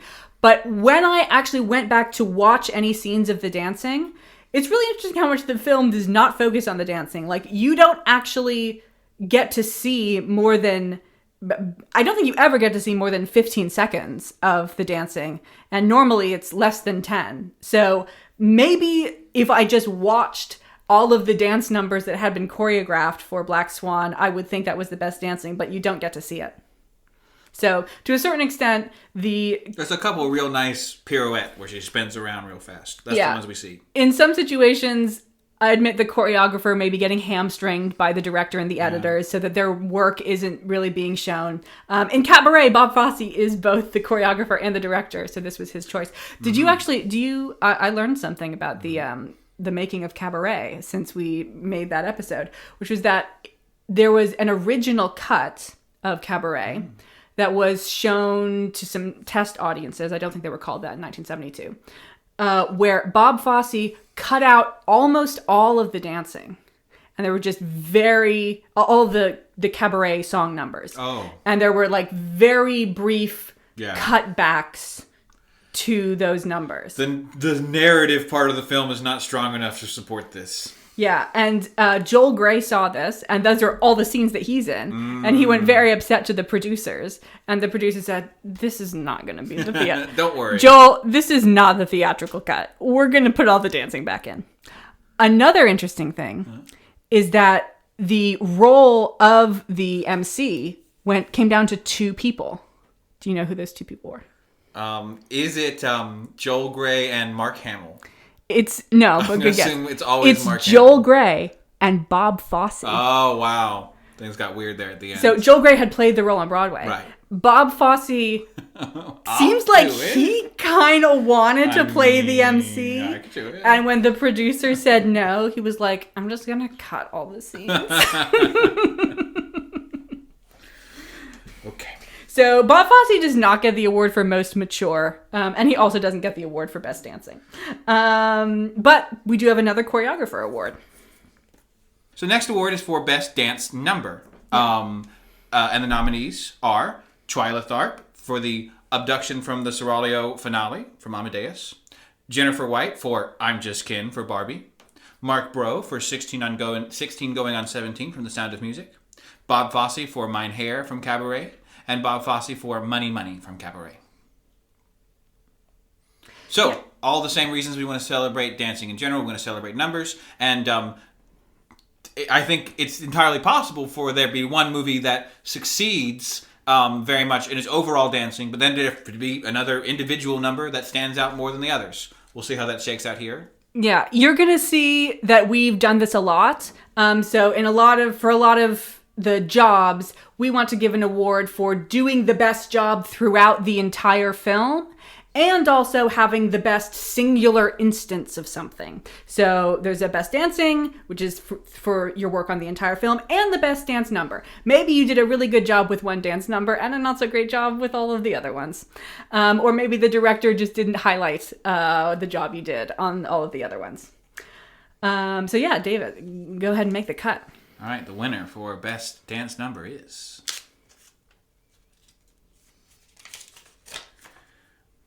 Jennifer White for I'm Just Kin from Barbie. Livy, who'd you vote for? I gave 5 points to Twyla Tharp for the Abduction from the Seraglio finale. I gave 9 points to I'm Just Kin for Jennifer White. And here's where I'll confess that... So my strategy is that there are 3 movies that I wanted to really get their due in this award show. And 2 of them we've already seen heavily featured. And they are The Sound of Music and Barbie. In particular, The Sound of Music in general and the I'm Just Kin sequence from Barbie are 2 things... I find both of these things to be transcendently beautiful. I am a huge fan of the I'm Just Kin scene from Barbie. Now, first of all, I know that it's from that R.G. Hepburn movie. Oh, Funny Face. Funny Face. I know it's from Funny Face, and that's great. I also like Funny Face, so that's great. I also am a huge fan of having musical elements return to modernist cinema. And there's no better example of that than Barbie. I'm also just a huge fan of that. I'm a huge fan of Mark Ronson's music. Big fan of Mark Ronson's music, actually. Not what this award is for. That's true, but it's part of the dance number.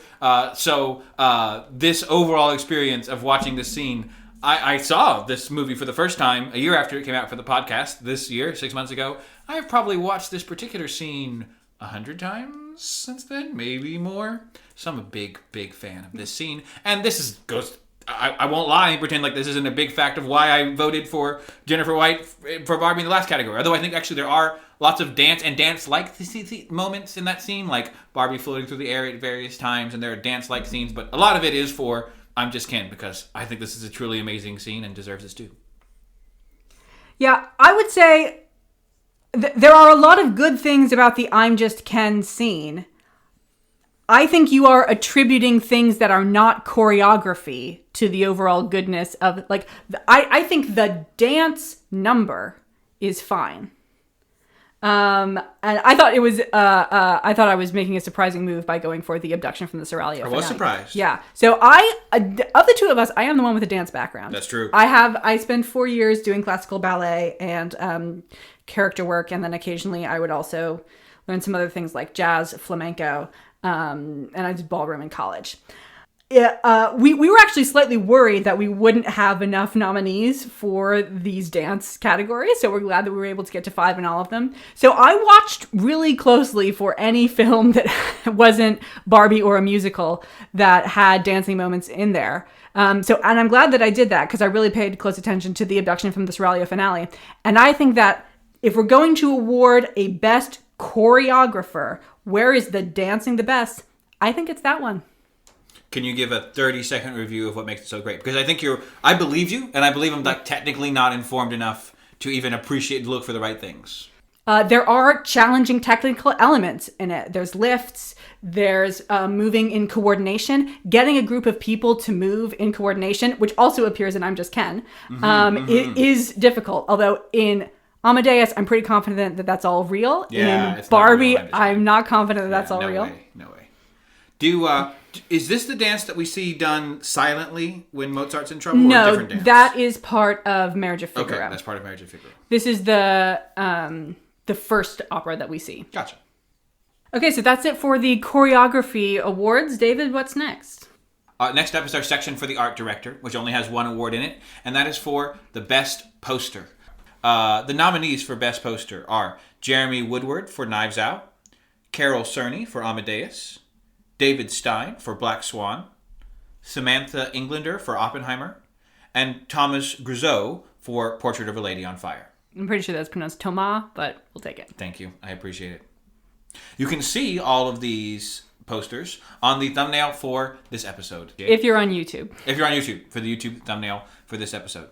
So yeah, I love being able to look at film posters, and when we're scrolling through the list and deciding what to watch, it's the film poster that we see and has a big effect on what we expect from the movie and how much we enjoy it. Yeah, I think the poster has so much to do with the marketing and the success of the film that even though it feels like it's not really part of the filmmaking, it absolutely deserves to be highlighted and rewarded. It's a great experience to go to the theater and look through all the posters and get excited about seeing something later this year. And that's what makes people excited about going to the movies. I think also it's hard to reward art directors for specific things. And now we have a specific product that people want to hang on their wall. And maybe people want to buy the Oscar-winning poster every year. That'd be kind of fun. So, the winner for Best Poster is...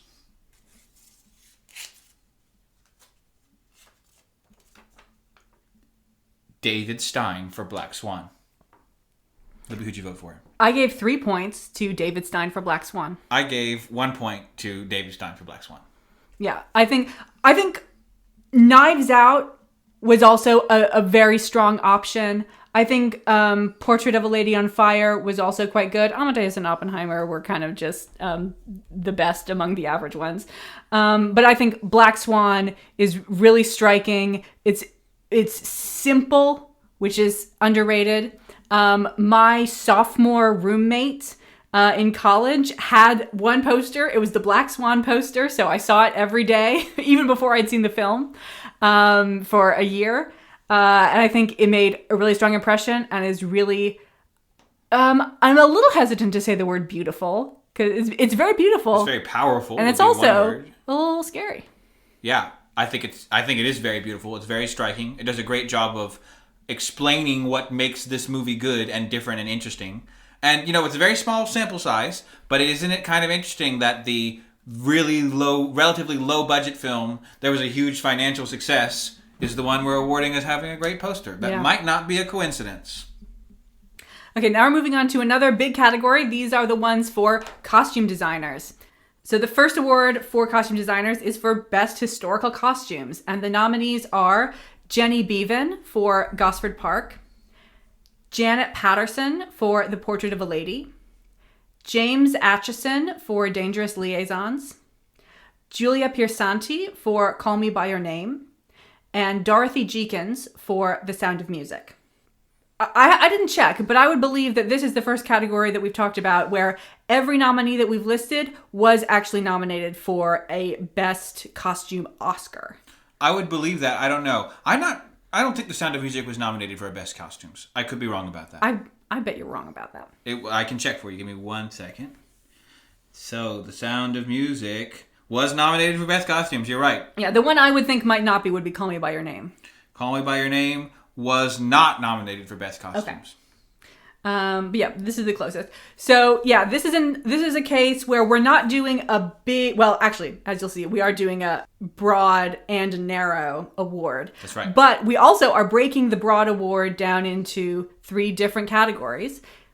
And this is one of the cases where we are recommending removing the existing Academy Award nominee category of Best Costume and replacing it with the 3 versions that I think Libby is about to introduce. Yeah, well, you probably guess what the other 2 are, given that one of them is historical, but we'll make you wait. So the award for Best Historical Costumes goes to James Atchison for Dangerous Liaisons. I voted 3 points for James Atchison for Dangerous Liaisons. I did 1 point for Jenny Beavan for Gosford Park and 2 points for James Atchison for Dangerous Liaisons. It was tough to choose between them. I think Dangerous Liaisons is set the earliest. It's in the 18th century, so the costumes are the most different. We're also dealing with very rich people, so Atchison sort of had the most opportunity to show off. We get to see people in their underwear, so we get to see all of the layers. But yeah, the costumes in Dangerous Liaisons are extremely good, and I'm pretty sure it won the Oscar for Best Costumes in the year it premiered. James Atchison was nominated for Best Costumes, but did not win in the year that it was released. And I totally agree that this is deserving. I'm a little bit curious now who won Best Costume Design. Yeah, who beat Dangerous Liaisons? So let's look it up. But yeah, talk about a movie that would not work if the costuming wasn't there and wasn't executed to the level that it was. In particular, though I know it's only so much attention is on these close-up shots of the face painted white. Well, that's only one part of costuming and makeup. But these shots, the way they're executed with the people's wigs, that the whole first 5 minutes of the movie, the whole first 5 minutes of the movie, which is the dressing scenes, which is how we establish and help people introduce to these characters. So clothes are so core to this movie. Also, they look great. It's just pretty to look at these really awesome and interesting looking clothes, and they do such a great job of integrating with how they're talking about it's a story about class and social justice, as like you're talking about with the ostentatious and consumptive, for lack of a better term. Okay, consumerist. Some people were consumptive in that time period, separate. but that's we keep not what it's about. Lead on your face, something. I don't think lead on your face leads to tuberculosis. I don't think it leads to you're right. Okay, so... Sorry, okay. It did win for Best Costumes. Oh, okay. I was wrong. Yeah, that makes sense. What else would have won? I couldn't figure it out. Yeah, truly what else would have won? I had my notes wrong. So yes, it did win for Best Costumes.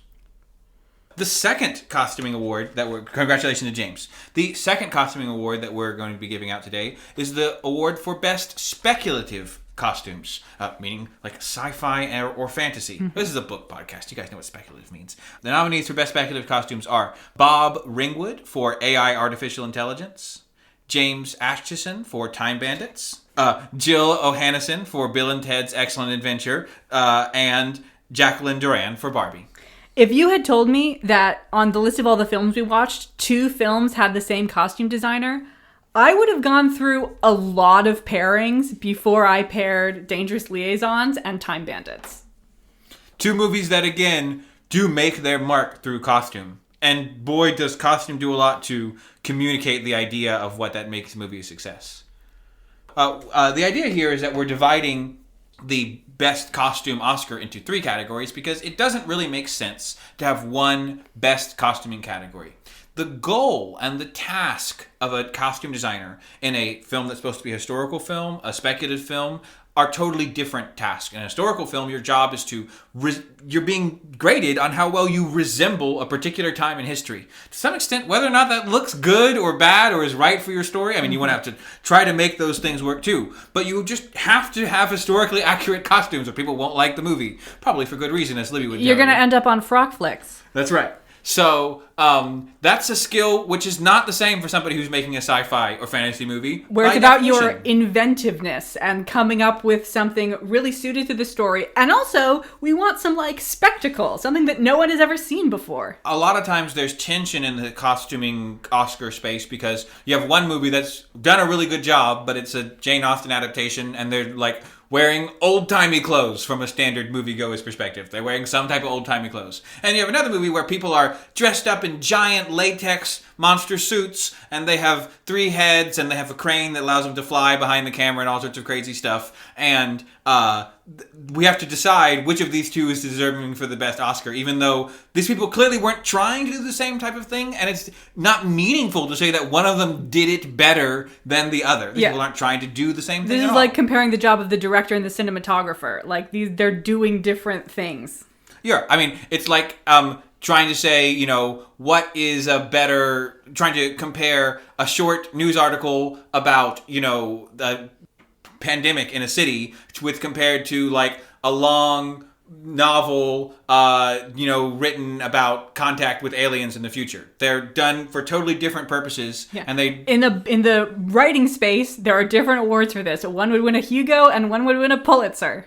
There are a lot of people that think the Oscars are boring, and certainly a costuming Oscar is boring, but they love horror movies, and they love all the cool monster suits. Let's give the cool monster suits their own award, and let's give the people who like Jane Austen adaptations an award too. They're probably not the same people, and they weren't trying to be for the same people. Yeah. And you also may have noticed that there were only 4 nominees for this category, so this is the category where we only got to 4 nominees. It's very easy to earn a costuming nomination in our current system. That's right. And we think costumers are great. Producers, if you're trying to get more Dubby nominations, just saying. This is where to focus your attention. So every film that we watched this year was nominated for at least 1 award. And a lot of that is due to the fact that we had up to 15 slots for costume design. Of course, the real Oscars don't have this problem. There are a lot more than 5 sci-fi and fantasy movies made every year. They're going to have more than enough to pick from. Yeah, so I decided that I wasn't going to pre-sort the films into, this is a historical film, this is a speculative film, and then say, and therefore the costumes in the speculative film are speculative costumes.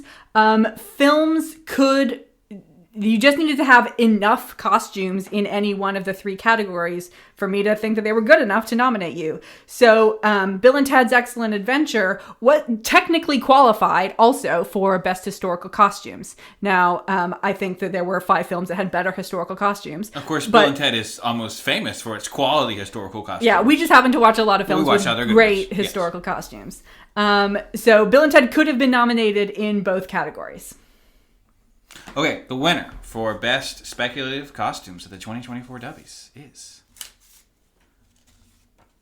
Jacqueline Duran for Barbie. Okay. Libby, who did you vote for? I gave 2 points to Jacqueline Duran for Barbie. I gave 4 points to Jacqueline Duran for Barbie. Yeah, I think it's easy to vote for Barbie here because this is a movie that is so based on costuming. That is, the brand that we're creating here. But it was just great to look at the clothes. And it was, Jacqueline started at a strong position. She had an advantage with this huge multi-decades world of speculative costuming to build from. But it still did so much. I especially liked Michael Cera's tracksuit. Mm-hmm. It did so much to define that character and make the movie funnier just because Michael Cera was wearing that silly tracksuit. It worked. And I think some people might feel that the costumes in Barbie aren't speculative. That's not what real people's clothes look like. Yeah. The whole point of Barbie and Ken's pink skater or cowboy uniforms is that's not how people actually dress. So there are some costumes in Barbie, the ones that America Ferrera is wearing, that are not speculative costumes. Right. So they didn't factor into the nomination. But the costumes, at least some of them, are being used to construct an artificial world. And so in that way, they're speculative. And not part of the next category, which is Best Contemporary Costumes, in which the nominees were Dorothy Jenkins for The Children's Hour. And yes, she also did Sound of Music. Jenny Egan for Knives Out. Amy Westcott for Black Swan. Annie Harding for Shaun of the Dead. And Joe Thompson for Scenes of a Sexual Nature. Now, I think Best Contemporary Costumes, if this were to become an Oscars category, I think it would be totally fine for them to call it Best Modern Costumes, because in that case, it's going to films that were released in that year, and so the clothing would be modern as of that year. Because we're doing films from multiple years, we are saying contemporary, which means... By contemporary, we mean now. By contemporary, we mean at the time of release. You're right. So, Children's Hour... It has 1960s clothes because it was released in the 1960s. Right. So we're not considering that clothes historical. of its release time. Yeah. Yes. And I think this is the category that is basically can't compete because all of the costume categories are lumped into one. Like someone who's a costume designer who has a film that's set in the modern day where people are wearing just normal clothes is never going to be able to compete with beautiful historical costumes or really inventive speculative costumes. And it's a shame because, again, talking about trying to make the Oscars more interesting to society at large, people love fashion. And they're not wearing crazy cowboy costumes or Jane Austen clothing. They're wearing regular clothes. And so much of what people love in movies is when they talk to each other is saying, oh, wow, did you see the clothes this character was wearing? That's really cool. I want to buy that shirt. I want to look like that. Yeah, there are multiple websites that have links to all of the individual items that someone is wearing in a certain film or TV show. So people are really into contemporary costumes. This is the most actionable of the things. Just like Best Music is a chance to have a little bit of Grammys in your Oscars and just celebrate some cool music that people like listening to. Best Contemporary Costume is the chance to have a little bit of fashion show, a little bit of Fashion Week and your Oscars, and just show off cool clothes that people want to wear. It might also be really interesting, odd clothes that do a lot to tell the story. We all know that splash things make a big showing at the Oscars, and that's fine. But part of the goal here is to get people to be excited about clothes that people are wearing and maybe even want to wear those clothes. And also the costume designers are still doing a lot of work to think about what's going on with this character. Mm-hmm. They have to think about what's the weather, what's the time of year, location, socioeconomic class, all of the practical elements of this person's garment. And then how are we going to show character development? And in contemporary costumes, that basically never gets celebrated. So we want to celebrate it. And the person that we are celebrating, the winner of Best Contemporary Costumes, is Jenny Egan for Knives Out. David, how did you allocate your votes? I put 3 points for Jenny Egan for Knives Out.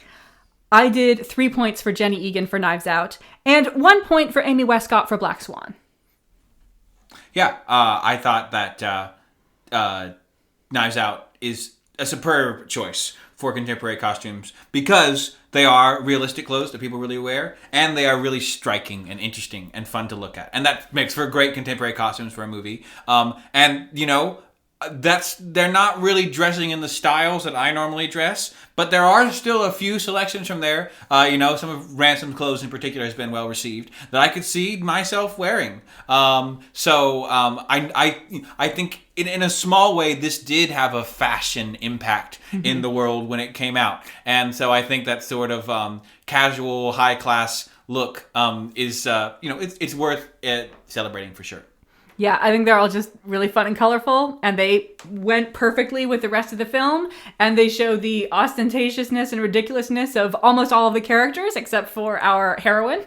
Yeah, Knives Out is on our season is paired with another big cast murder mystery story in Gosford Park. And I think one thing that Knives Out really succeeds at, in a way that Gosford Park fails, is really making all of its characters feel really different from each other, really strong individuals. The audience doesn't constantly get them confused, and you know the role that they're playing in the story. Now, it's maybe a bit of a simpler script. That might help as well. But I think fewer characters. A huge part of it is how effective the costuming is in that space, and how much they do to really establish each person as their own identity in the story and in the culture, and that's one of the things that makes the film really good. So, our next and final award for the costume designer is for Best Outfit. And the nominees are Ginny Egan for Ransom's Aaron sweater from Knives Out, Ginny Beavan for Mabel's evening gown for Gosford Park. We love E sounds in costume designers' names. Hold on. Ginny Beavan again for Sylvia's black and white gown from Gosford Park. James Atkinson for Madame de Merteuil's... How do you pronounce that? I'm going to read this nominee. Great. Madame de Merteuil's Peach Française. That's the first dress that Madame de Merteuil is wearing. And finally, Dorothy Jeekins for Elsa's ball gown from The Sound of Music. So we had Ginny Egan, Ginny Beavan, James Atkinson, and Dorothy Jeekins. So if you got a G in your name, then you're getting nominated for this category. Do you mean a J? Well, there's a J and an E sound. Also an You gotta have an yeah, that's what we're Especially into. if you got a J at the beginning and an at the end. You gotta end with an N. Ooh, that's strong. Now, I think we'll do this maybe slightly in interview style with Libby here. So this award is for a particular outfit that a particular character wears at a certain time. That's right? Yeah, so this is another situation where we want there to be a broad category and a narrow category. So the costume categories were for your impact on the entire film, but maybe you do a good job for the entire film, but nothing particularly stands out. Also, it's possible that you don't do a great job for the entire film, but you make one costume really good. Often that's a budgetary constraint thing. And this could be a contemporary, historical, or speculative. Yes. If someone wanted to make the argument that we should break out Best Outfit into 3 different categories, I'd be happy to do that. I kind of felt like we had enough costume categories for now, so we're just treating Best Outfit as from any type of clothing. Yeah, to me, I think this is a great idea of like, I think it'd be kind of cool if there was an outfit that won the Best Academy Award for Best Outfit. So then people might buy that outfit and wear it around. And, it might be kind of cool to be able to say, yeah, I really like that. And it is a nice outfit. I'm going to buy it and wear it for myself. So some of them will be more practical than others. I'm not sure how many. I mean, some people will go out and spend $1,000 on a Peach Française. Maybe wear it to the Met Gala. Yes. Okay, and the winner for Best Outfit is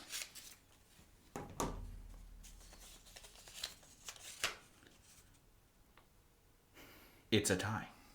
Ooh, this is the tie. This is where we fight it out. Okay, bring it on. All right. So the tie is between Ginny Beavan for Sylvia's black and white gown from Gosford Park and Dorothy Jeekins for Elsa's ball gown from The Sound of Music. Interesting. Those are the nominees. It's not what I thought it would be. I voted for Dorothy Jeekins for Elsa's ball gown. How many points did you give it? 3. Okay. I gave 3 points to Sylvia's black and white gown, to Jenny Beavan. I also gave 2 points to James Aitchison, or Atchison, we're not sure, Yeah. for Madame de Merteuil's Peach Française. I really wanted to vote for the Peach Française. I struggled back and forth between this. Yeah, this category was where I struggled the most. This is a hard one. With giving the award. So maybe we should have broken that into the 3 different categories, but still everything that we were choosing between would have been in the historical category. I was also really torn about giving Mabel's evening gown any points. I think Mabel's of these 5 nominees, Mabel's evening gown is the one that contributes most to the story, because the whole point is that for this 3-night event, she's only brought one evening gown because she doesn't have as much money as all the other ladies, and they make fun of her. So I did kind of want to honor that. I was struggling with the fact that Lady Sylvia's black and white gown is a work of art. It's a very good dress. And I think it is using historical techniques. It's using 1930s tailoring techniques. It looks beautiful on Kristen Scott Thomas. It does kind of feature in the story. It's the dress that Lady Sylvia is wearing on the night of the murder. And she, that's the one that she yells at Lewis to help her get out of, I think. That's when, Ryan Philippe's character comes to visit her in the evening after her husband's death. And she's kind of thinking about sending him away, but she decides not to. Yes. And she's like, fine, just get me out of this dress. And then she yells at him for getting him for undoing the dress wrong. Right. So it does feature in the story. And then, I feel kind of bad that we didn't pick the Peach Française. I was kind of struggling to pick one costume from Dangerous Liaisons. I kind of feel like in a very slightly different universe, there are 3 nominees from Dangerous Liaisons. And kind of the only reason that there aren't 3 is that I think they were all sort of very evenly excellent. What if we do the Peach Française as the compromise? Yeah, I'm down with that. I'm down with that. I think that's really good. Yeah, I'm less impressed by Elsa's ball gown. But yeah, I'm Let's happy do the Peach Française. That's to good. make the Peach Française is the winner. That's the winner.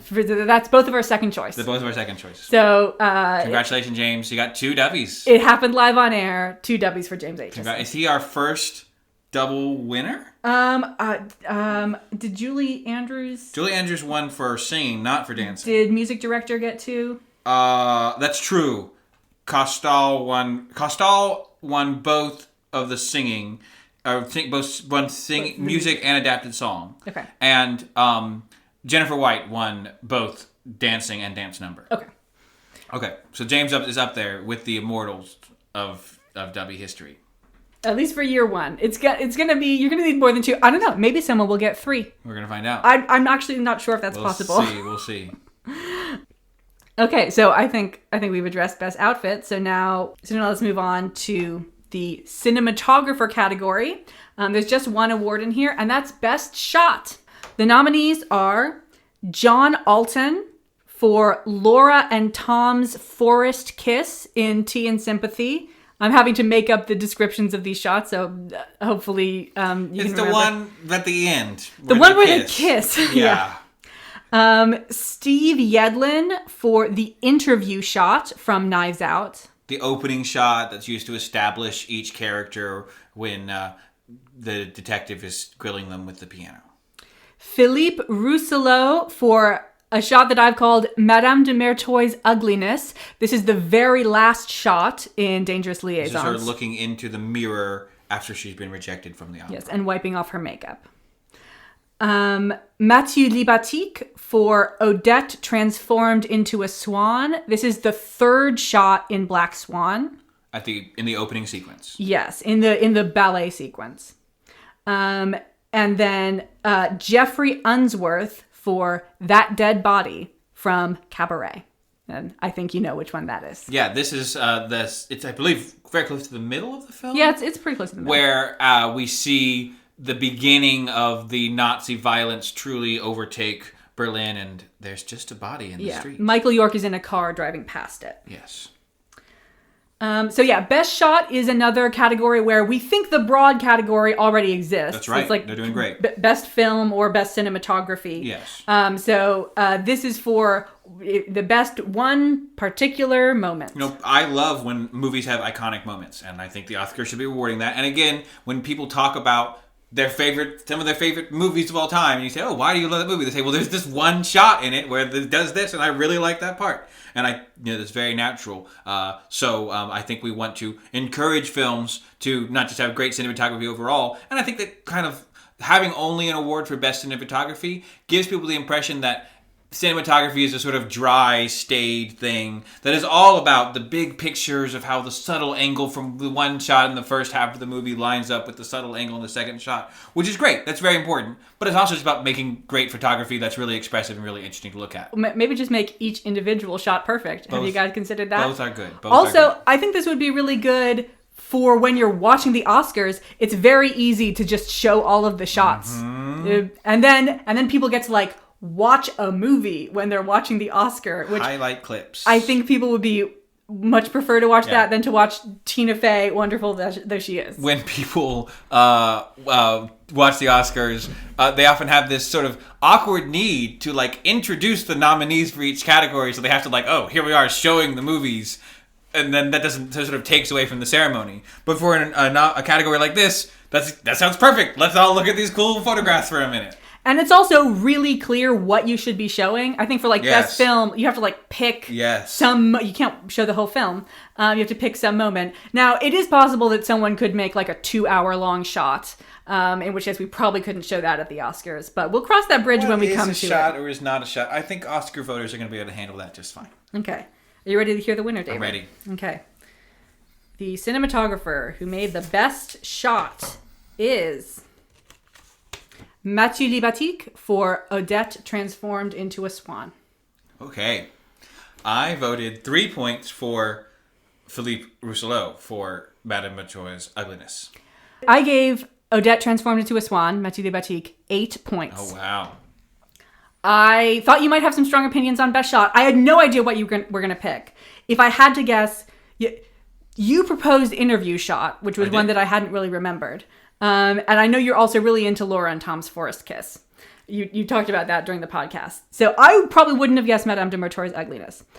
Best shot was one of the categories that we really struggled to narrow down. A lot of options. Yeah, I mean, for things like best dancing, each film only has one collection of dancing, but films have a bunch of shots, guys. Yeah. There's so many of them. Yeah.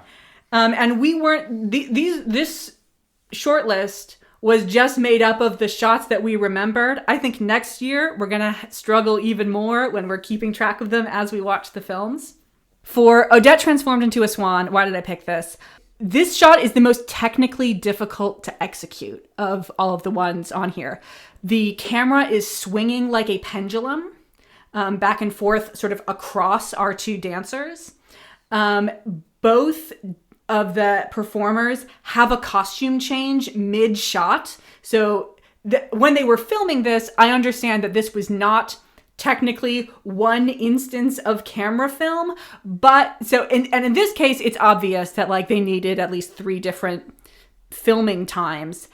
I just want to point out that there are lots of shots in movies that to us, the viewer, look like they were all filmed at once, but were in fact not. It's not our job to investigate when each shot was filmed and was this one continuous shot. So we're treating best shot as what the viewer's experience. What the viewer's experience. Yeah, so I think the shot is great. It's the third shot in the film. The first shot is Odette with her arm up sort of in a shadowy light. Then we get a close-up on some footwork. And then we sort of introduce the sinister angle of this horror movie. We move to a handheld camera. I think the footwork shot is also handheld, but this one's a lot shakier. We get an over-the-shoulder shot of Rothbart sort of bearing down on Odette. Menacing her. And then we get this pendulum effect, which is difficult to execute and looks really good. And then we get the 2 costume changes and the really striking black and white light. I think this is obviously the best shot that we've seen. Yeah, I mean, I think it's a great shot. I'm glad to see it win an award. I think you're really right to highlight the role that the high contrast black and white light, which it does so much to set the visual theme for the whole movie, is established in that moment. So great. The shot that I voted for from Dangerous Liaisons, that's the shot that we both talked about how much we enjoy that shot already and how much it does to seal off the movie. I mean, that closing elevates the film so much. Before that, it feels like an almost exploitative, campy reveal. And in this moment, everything we've experienced, we're forced to reevaluate in just the raw humanity that it produces. So it's I think so powerful, and again, what I think is a big factor for me is so necessary. I'll also give a special shout out to the dead body from Cabaret, which is just amazing filmmaking and visual storytelling. Yeah, I really like both of those, the Madame de Montreuil's ugliness and that dead body. I feel like both of those shots, a lot of what I like about them is input from the director.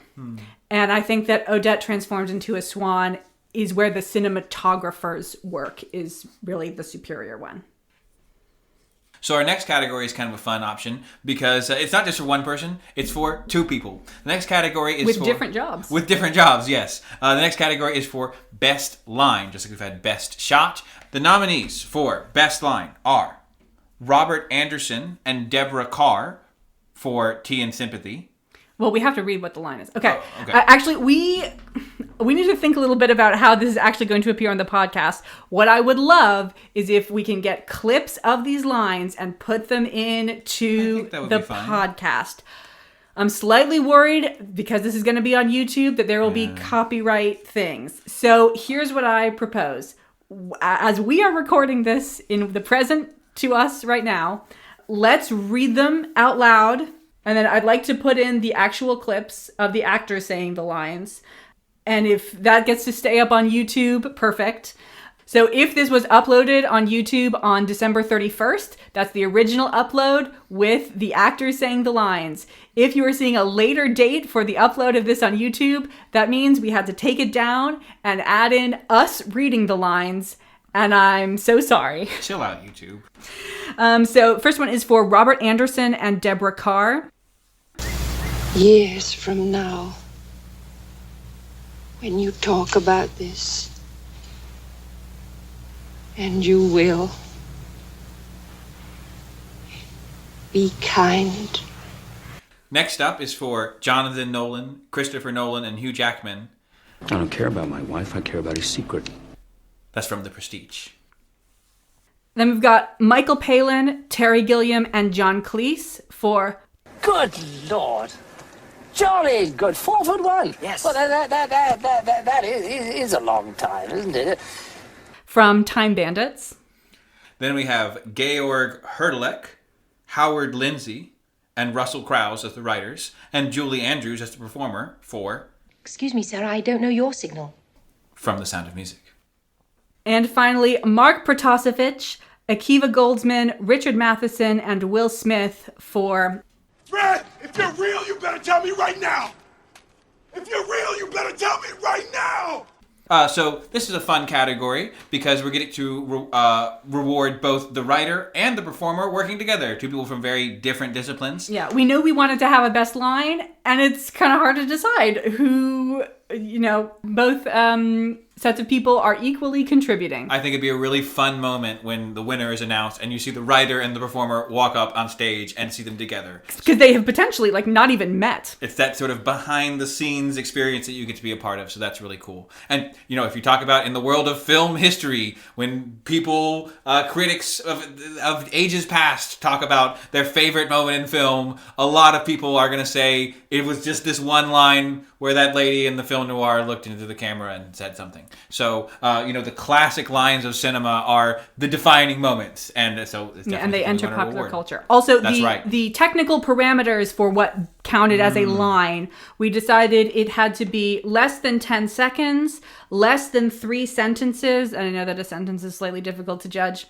but the less than 10 seconds is a hard rule, and delivered by only one person. And in only one scene. Yes. Okay, and the winner for Best Line is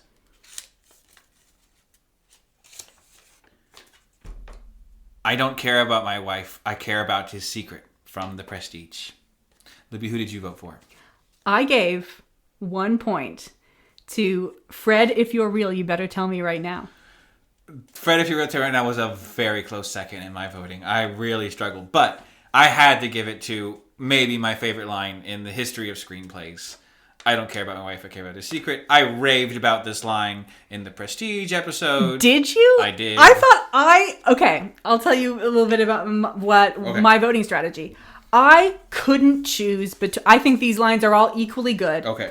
I thought you were most likely to choose Fred, if you're real. I did love that line. So I gave 1 point to that one to just like avoid a tie. I'll be like, I'll just let David have this one, and I'm going to invest the lowest number of points.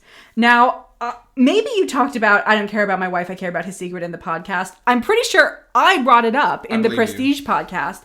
And also when we were talking about the shortlist for Best Line, I was the one who said, we got to have this one. Yeah, well, I wasn't going to tell you which one I was going to vote for. That was, as I said at the beginning, the whole strategy of the game. You don't want to tell the other person what you're going to put your points into, because then they'll know how to counter you. I think I actually do like that one better than Fred, if you really better tell me. Great. But I was like, but I'm not going to fight for it. Well, that we talked about it in that episode. It's a great line. It does so much to establish the characters. It's powerful storytelling. It's just awesome. We can also say here, unabashedly, that Fred, if you're real, you better tell me right now, is also truly one of the great lines in all of cinema. Livy and I have started saying that to each other in real life. It's a great way to express a feeling. There's no better way to express it. The next category is also for multiple people, but it is for 2 performers. This is a 2-hander. This is the Claudia Gahn Award for Best Kiss. The nominees are Deborah Carr and John Carr. They are not related. They just happen to have the same last name. She's Scottish. He's American. For Laura and Tom's Forest Kiss from Tea and Sympathy.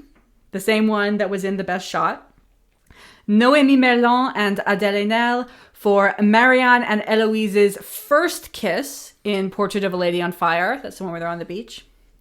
Noémie Merlan and Adèle Haenel for Firelight Kiss, which is a later one that occurs in the firelight. Charmian Carr and Daniel Truhitt for, I think if I just say, wee, you'll know what I'm talking about. It's the one kiss they have in The Sound of Music. And Laura Linney and Rodrigo Santoro for Doorway Kiss from Love Actually. It's the one in the doorway of Laura Linney's character's apartment. So this is our one named award because this was a recommendation from my niece, Claudia Gahn. She is a journalist based in New York City. I'm going to leave a link to her website if you want to see any of her work. We've been working on the podcast. We've been talking to friends and family about, any insights or recommendations that they had for our podcast. And Claudia said that she wanted more shipping content, more romance, more about like the chemistry between actors. And I think we felt like it was kind of hard to judge best romance or best chemistry. I'll also say, people talk about actors having chemistry with each other. I think that is not a separate thing than acting. If you are good at acting, you are good at acting like you like another person. And if you can't act like you like another person, then you're bad at acting. So we decided to go for who's doing the best kiss. Yeah, the goal of this process, like we said, is to reward different types of movies and to have these, I don't like when there are genre-specific awards, like best romance movie, best comedy movie. I don't want to put movies in those buckets. And I also don't like it when there are awards like best popular movie and things that, don't actually reward the movies for things that are outside their artistic content. So I wanted to make sure that we did start incorporating those things more without trying to put them in a box or put a label on them. So it needed to be some product, some moment, and the kiss seemed like a great option. So the winners, to plural, for Best Kiss are Noémie Merlan and Adèle Haenel for Firelight Kiss, the second one. So I put 2 points in for the Firelight Kiss. I did 1 point for Laura and Tom's Forest Kiss, 2 points for Marianne and Eloise's first kiss, 1 point for The Firelight Kiss, and 1 point for We. Basically, I was like, Love Actually is not winning a fucking award on this show. Everything, whatever David wants, everything gets a point except for the Love Actually kiss. That's very interesting because I almost put these points into the Love Actually one. I really struggled to choose. Dodged a bullet. Well, then it would have been a tie, and I would have killed you before I let you, before Love Actually got it. The Doorway Kiss is a great kiss. Before and it's Portrait one of the best of a parts Lady of Love Actually. I'm sorry it's not a good movie. I'm not saying it's a good movie, but that is a good kiss. But it didn't win, so it doesn't matter. Yeah. Congratulations to the Firelight Kiss. Yeah, so I initially just put 1 point in each of the 4 first options, and then I was like, this is too likely to result in a tie. So I do think that their first kiss is slightly better, but the Firelight Kiss is still very good. I think the Firelight Kiss, I'll admit that I'm probably swayed by the fact that the Firelight scene is such a good scene that's probably having an influence on me. But I love the scene, so whatever. Congratulations to Portrait of a Lady on Fire for well-earned kissing content. Okay, our next award is, we're moving on to the casting director section, and we have something to say about that. This is the award for Best Casting, and the nominees are Mary Selway for Gosford Park, and a fun fact, she also did the casting for Love Actually, so more than one here on the podcast. I guess she's a double feature double as well. Yes. Mary Vernew for Knives Out, Mary Goldberg for Amadeus, Mary Vernew again. The only person to be nominated twice in the same category. For Black Swan, and Mary Hidalgo for Pinocchio. So yes, there are 5 people named Mary that are nominated for Best Casting. Yeah, the real question here is, why are so many people named Mary going into casting? And we let this happen. We knew it was going to happen, but it's not like we carefully engineered the whole process to say that there were going to be 5 Marys in here. This kind of just happened, and there are a lot of people named Mary that are good at casting director.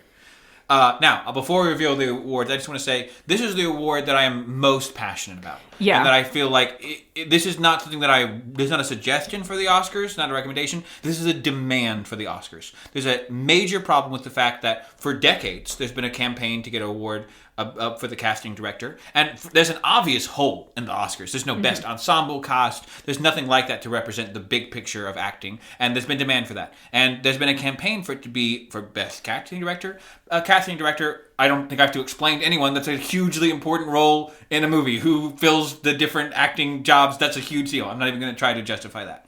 And so this is the most prominent and important and high status role in filmmaking that is primarily filled by women. Mm-hmm. And it's not a coincidence that this role, the most prominent role that's primarily filled by women, is the most gaping, obvious hole in what's being granted out by the Academy Awards. This is a blatant case of sexism, and it makes the industry less honest about what makes movies good. It makes the Academy Award ceremonies worse. I remember, for example, just to pick a random case, in the year that Return of the King won, I believe it ended up tying Titanic for the number of Oscars. Now, I like Titanic a lot, too. I like Return of the King. I think it might be a better movie. I don't know. But I remember a lot of people saying, it's just such a shame that there's no extra award that it won because people didn't win a lot of acting awards. This is one of the times where there was a big push for Best Ensemble Cast.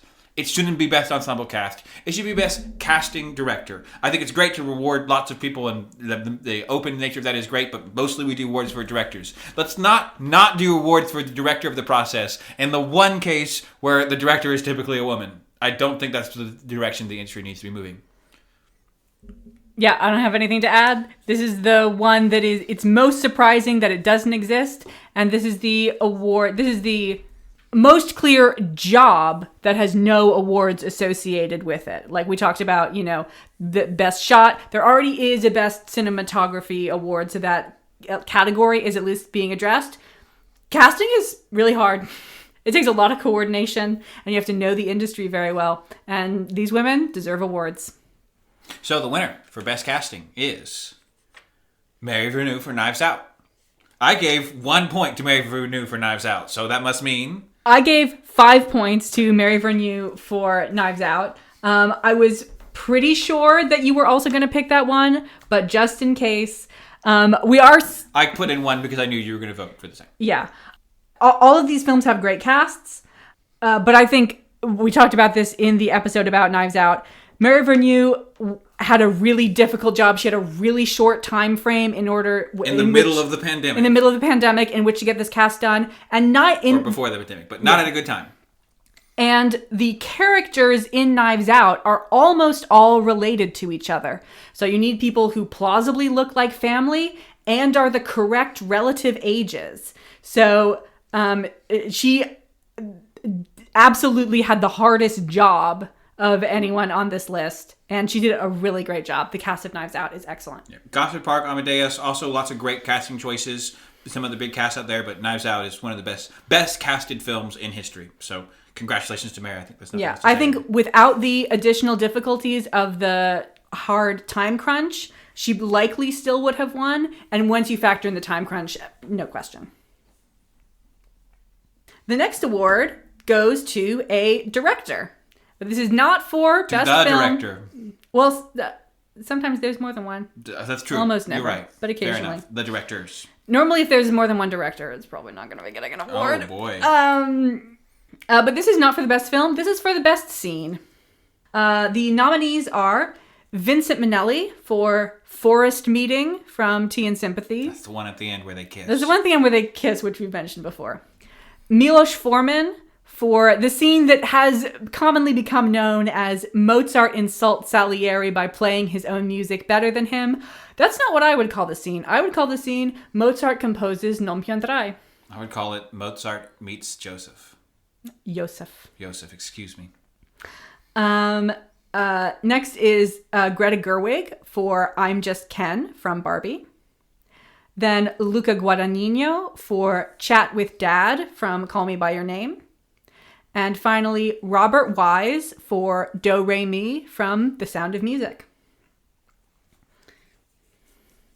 I think it's pretty obvious why there should be a best scene. I don't think we have to justify it. Yeah. I think we did a good job of summarizing the reasoning behind this, basically in best line. I don't think the same thing about the writer and performer necessarily working together in this, but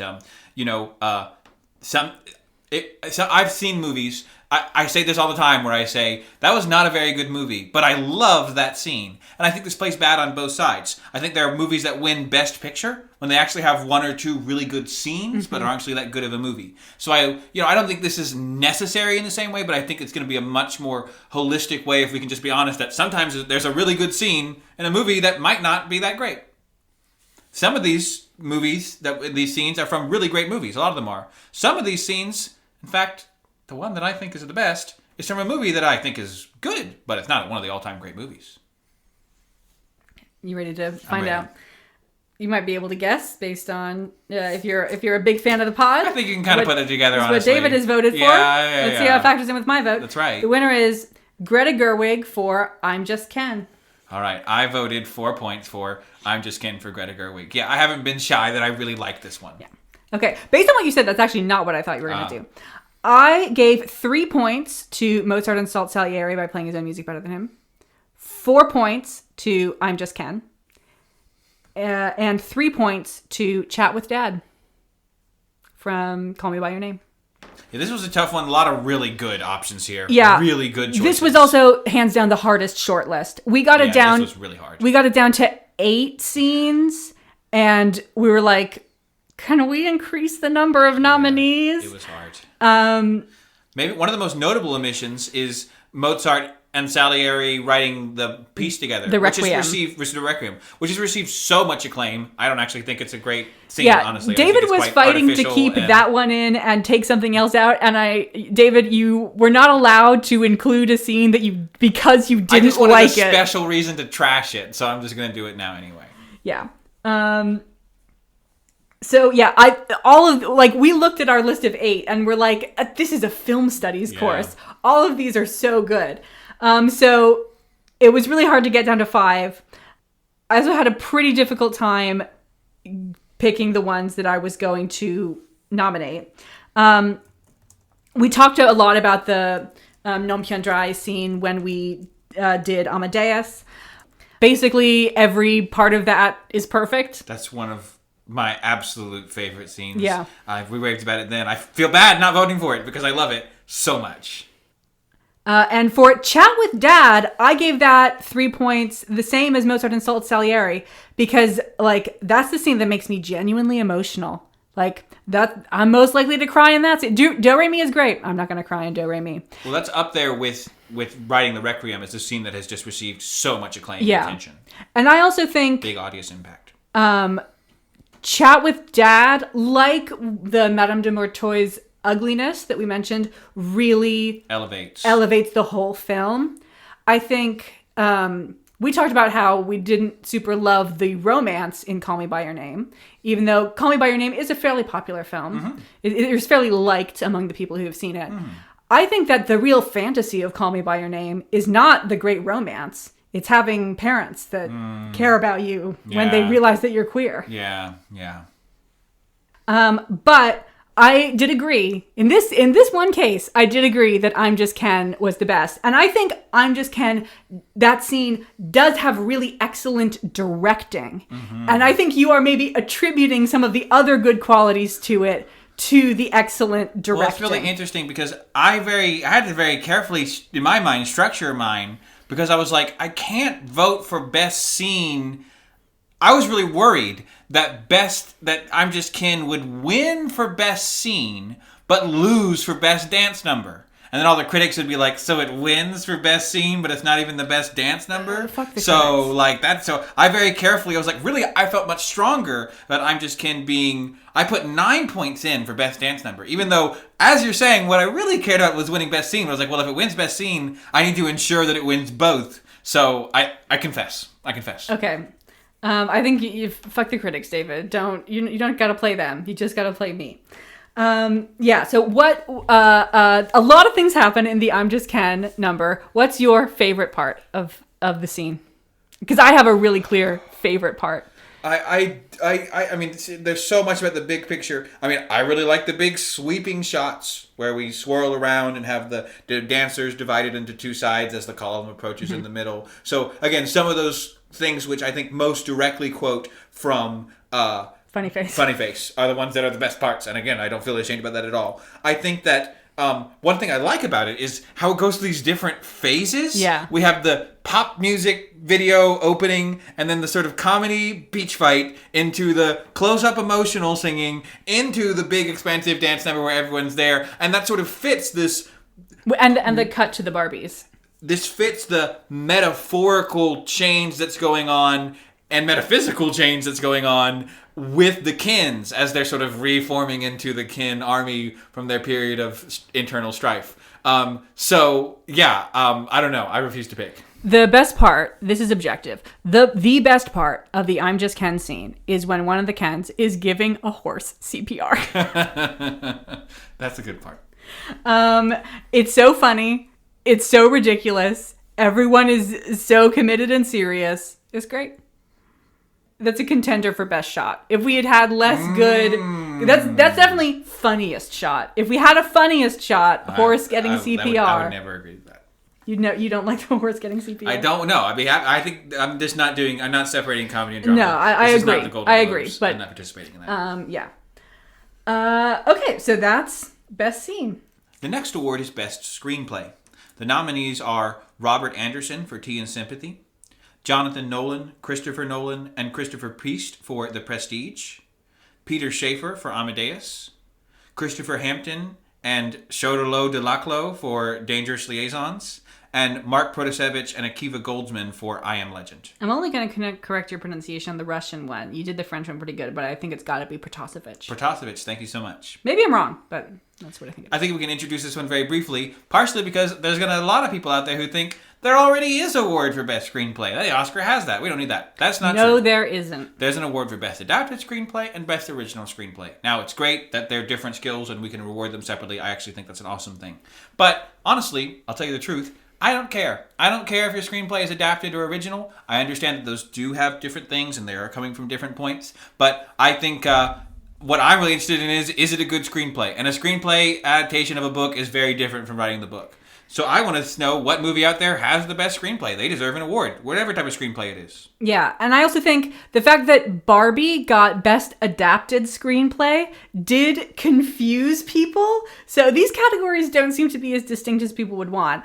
I feel like maybe there should be best original screenplay and best adapted screenplay, but adapted screenplay should only be things that were originally plays or screenplays. So if you're doing Hamlet, that would count. Now, do we want to reward Shakespeare, who's been dead for 400 years, for writing a play? Maybe.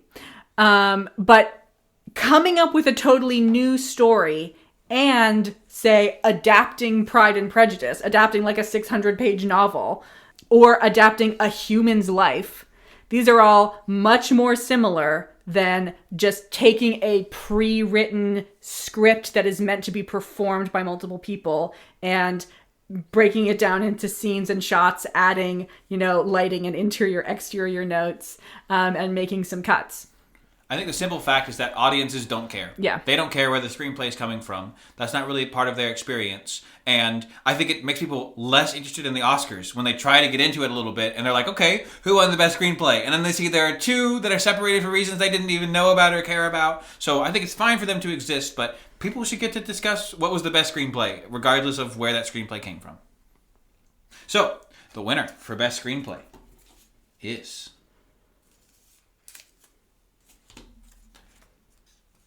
Jonathan Nolan, Christopher Nolan, and Christopher Priest for The Prestige. Now, Libby, who did you vote for? You must have put a lot of points in that. I gave 2 points to Robert Anderson for Tea and Sympathy.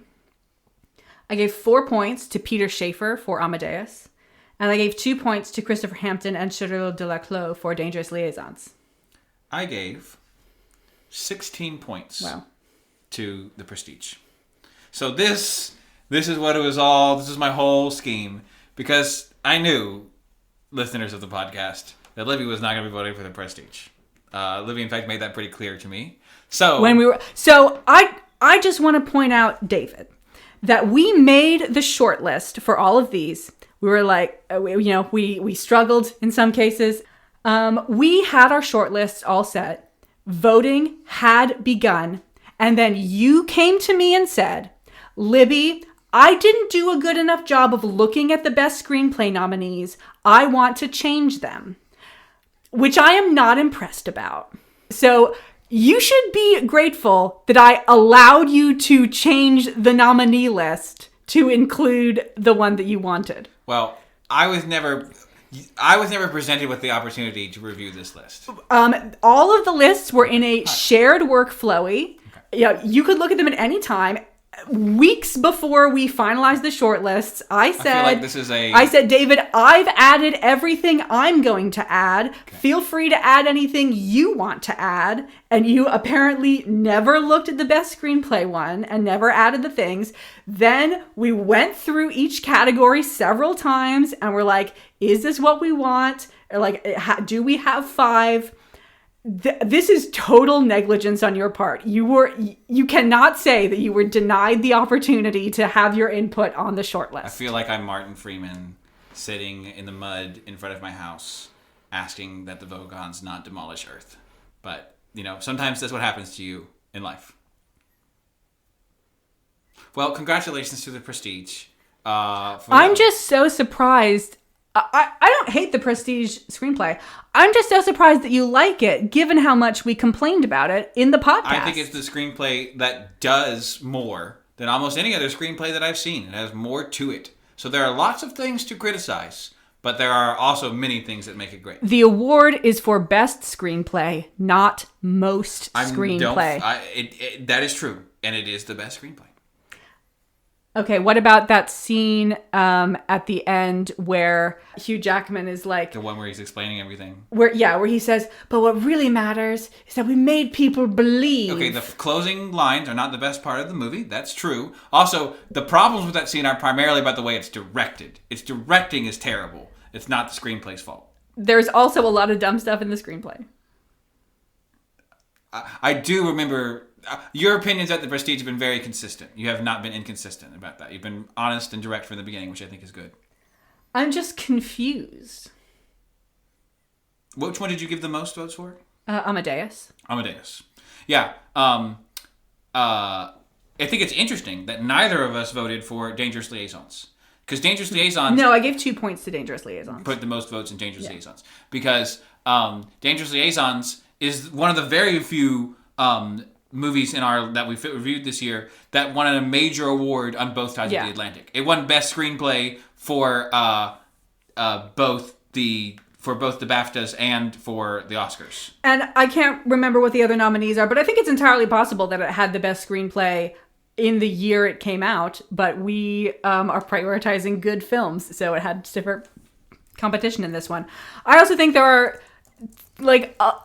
it's based on a 18th century French novel, so I think there are a lot of lines that aren't perfect because they're trying to be an adaptation.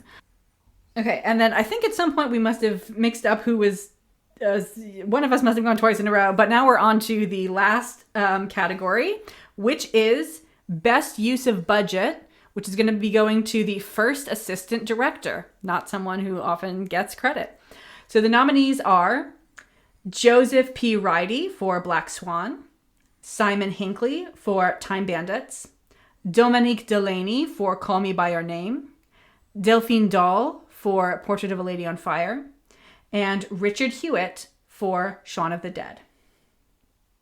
So the idea here is that we're trying to reward movies that did a great job of making a great movie without spending a ton of money. You know, it's easier to make a great movie when you spend a ton of money. Yeah. That's not a fact. That's not a lie.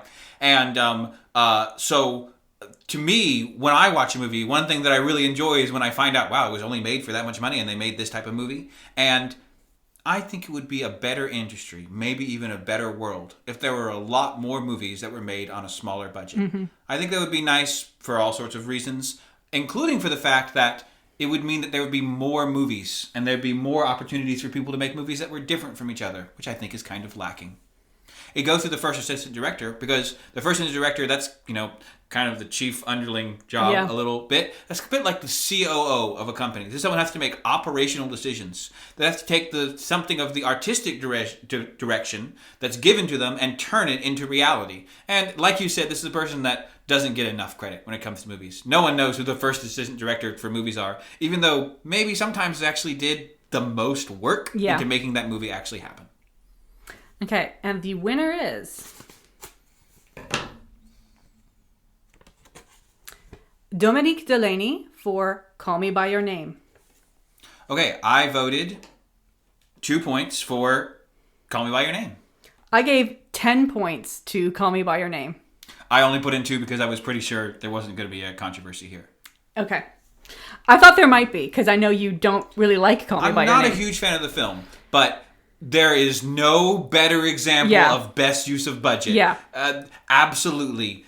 You put in more points, so you can explain it, but it's not close. So when I looked at our nominees, I let you totally pick the short list. You took your Critiker rating and divided it by the budget? Something like that. I just took the fundamental rating was how good of a movie did I think it was, and how much money did they spend on it? What's the per dollar content? Yeah. There was some manicuring after that, but basically. So we just took the top 5 from that list. So I looked at these, and I feel like Time Bandits and Portrait of a Lady on Fire both had pretty noticeable misallocations of budget. I think there are some pretty clear bad decisions about where the money was spent in those films. So I was only picking between the other 3, Black Swan, Call Me By Your Name, and Shaun of the Dead. So of those 3, if you ask me which one is the best movie, it's Black Swan. Yeah. Black Swan, however, was also the one of those that had the highest budget. Not a coincidence. So I'm like, okay, this makes sense. It had about $18,000. $18 million. Yeah, sorry. It would have been impressive. For these, we actually have inflation-adjusted numbers, which you normally avoid, but they are available here. Yeah, so it's about $19 million in today's money for Black Swan. So I was like, okay, so that one is my favorite, but is that the best use of budget? The next one is Shaun of the Dead, which has about a $10 million budget. So that's about half of Black Swan. And I thought, is Shaun of the Dead, or is Black Swan twice as good of a movie as Shaun of the Dead? And I think yes. Yeah, I think so. They spent twice as much on it, and it is at least twice as much better. Then I looked at Call Me By Your Name, which had a $4.5 million budget. So that's like a quarter of Black Swan. And is Black Swan 4 times better than Call Me By Your Name? I don't think so. I think it's better, but I don't think it's 4 times better. Well, again, the way that Call Me By Your Name is made, obviously the way that location is used so much in this movie, goes... So much of it is just looking at these beautiful places. And I don't think it's a coincidence at all that the winner of this award is the movie where the director started out as a location and production assistant on the movie. And also lived in that location. This is somebody that understood from the beginning of the end about this movie, this process, how to make it into reality. And though how good of a story it is, how good of a movie it is, it's debatable. The way that this film is produced, this is how I want every film to be produced. I want every film to be produced for $5 million by taking these beautiful natural and historic landscapes and integrating them fully and naturally into the story. Please, every movie, make a movie like this. Learn from Luca Guadagnino how to make movies. So that's why they get their award. So those are all the awards. Now you may be wondering, since we've been comparing ourselves to the Oscars, do we have trophies of a little man? The answer to that is not currently, but if the winners, or in cases where the winners are dead, the heirs of the winners contact us, we will figure something out. We'll get you a trophy, but only the actual winner can request it. I think we'd love to have a trophy. Probably be a double trophy, some trophy of 2 things. 2 film reels. That would be a nice idea. I think it would be a little silly for us to keep them all, though. I mean, we could track these people down and send it to them. That sounds creepy. That'd be a noble effort. It would also be creepy. I think maybe Best Assistant Director would appreciate that. I don't think Julie Andrews is like opening her is not opening her own mail. 2, this will immediately be thrown out by whoever does open her mail. It would be a wasted noble effort. So that wraps up 2024 on Double Feature Reviews. What are we going to do in 2025? David, tell us about the January films. To start out 2025, we're going to go with 2 classic crime films. M from 1931 and Taxi Driver from 1976. Yeah, we felt bad about, aside from our first episode, not having any movies from before 1980. So we're going to make sure we get 2 from a little bit and a lot before 1980 in our first episode of 2025.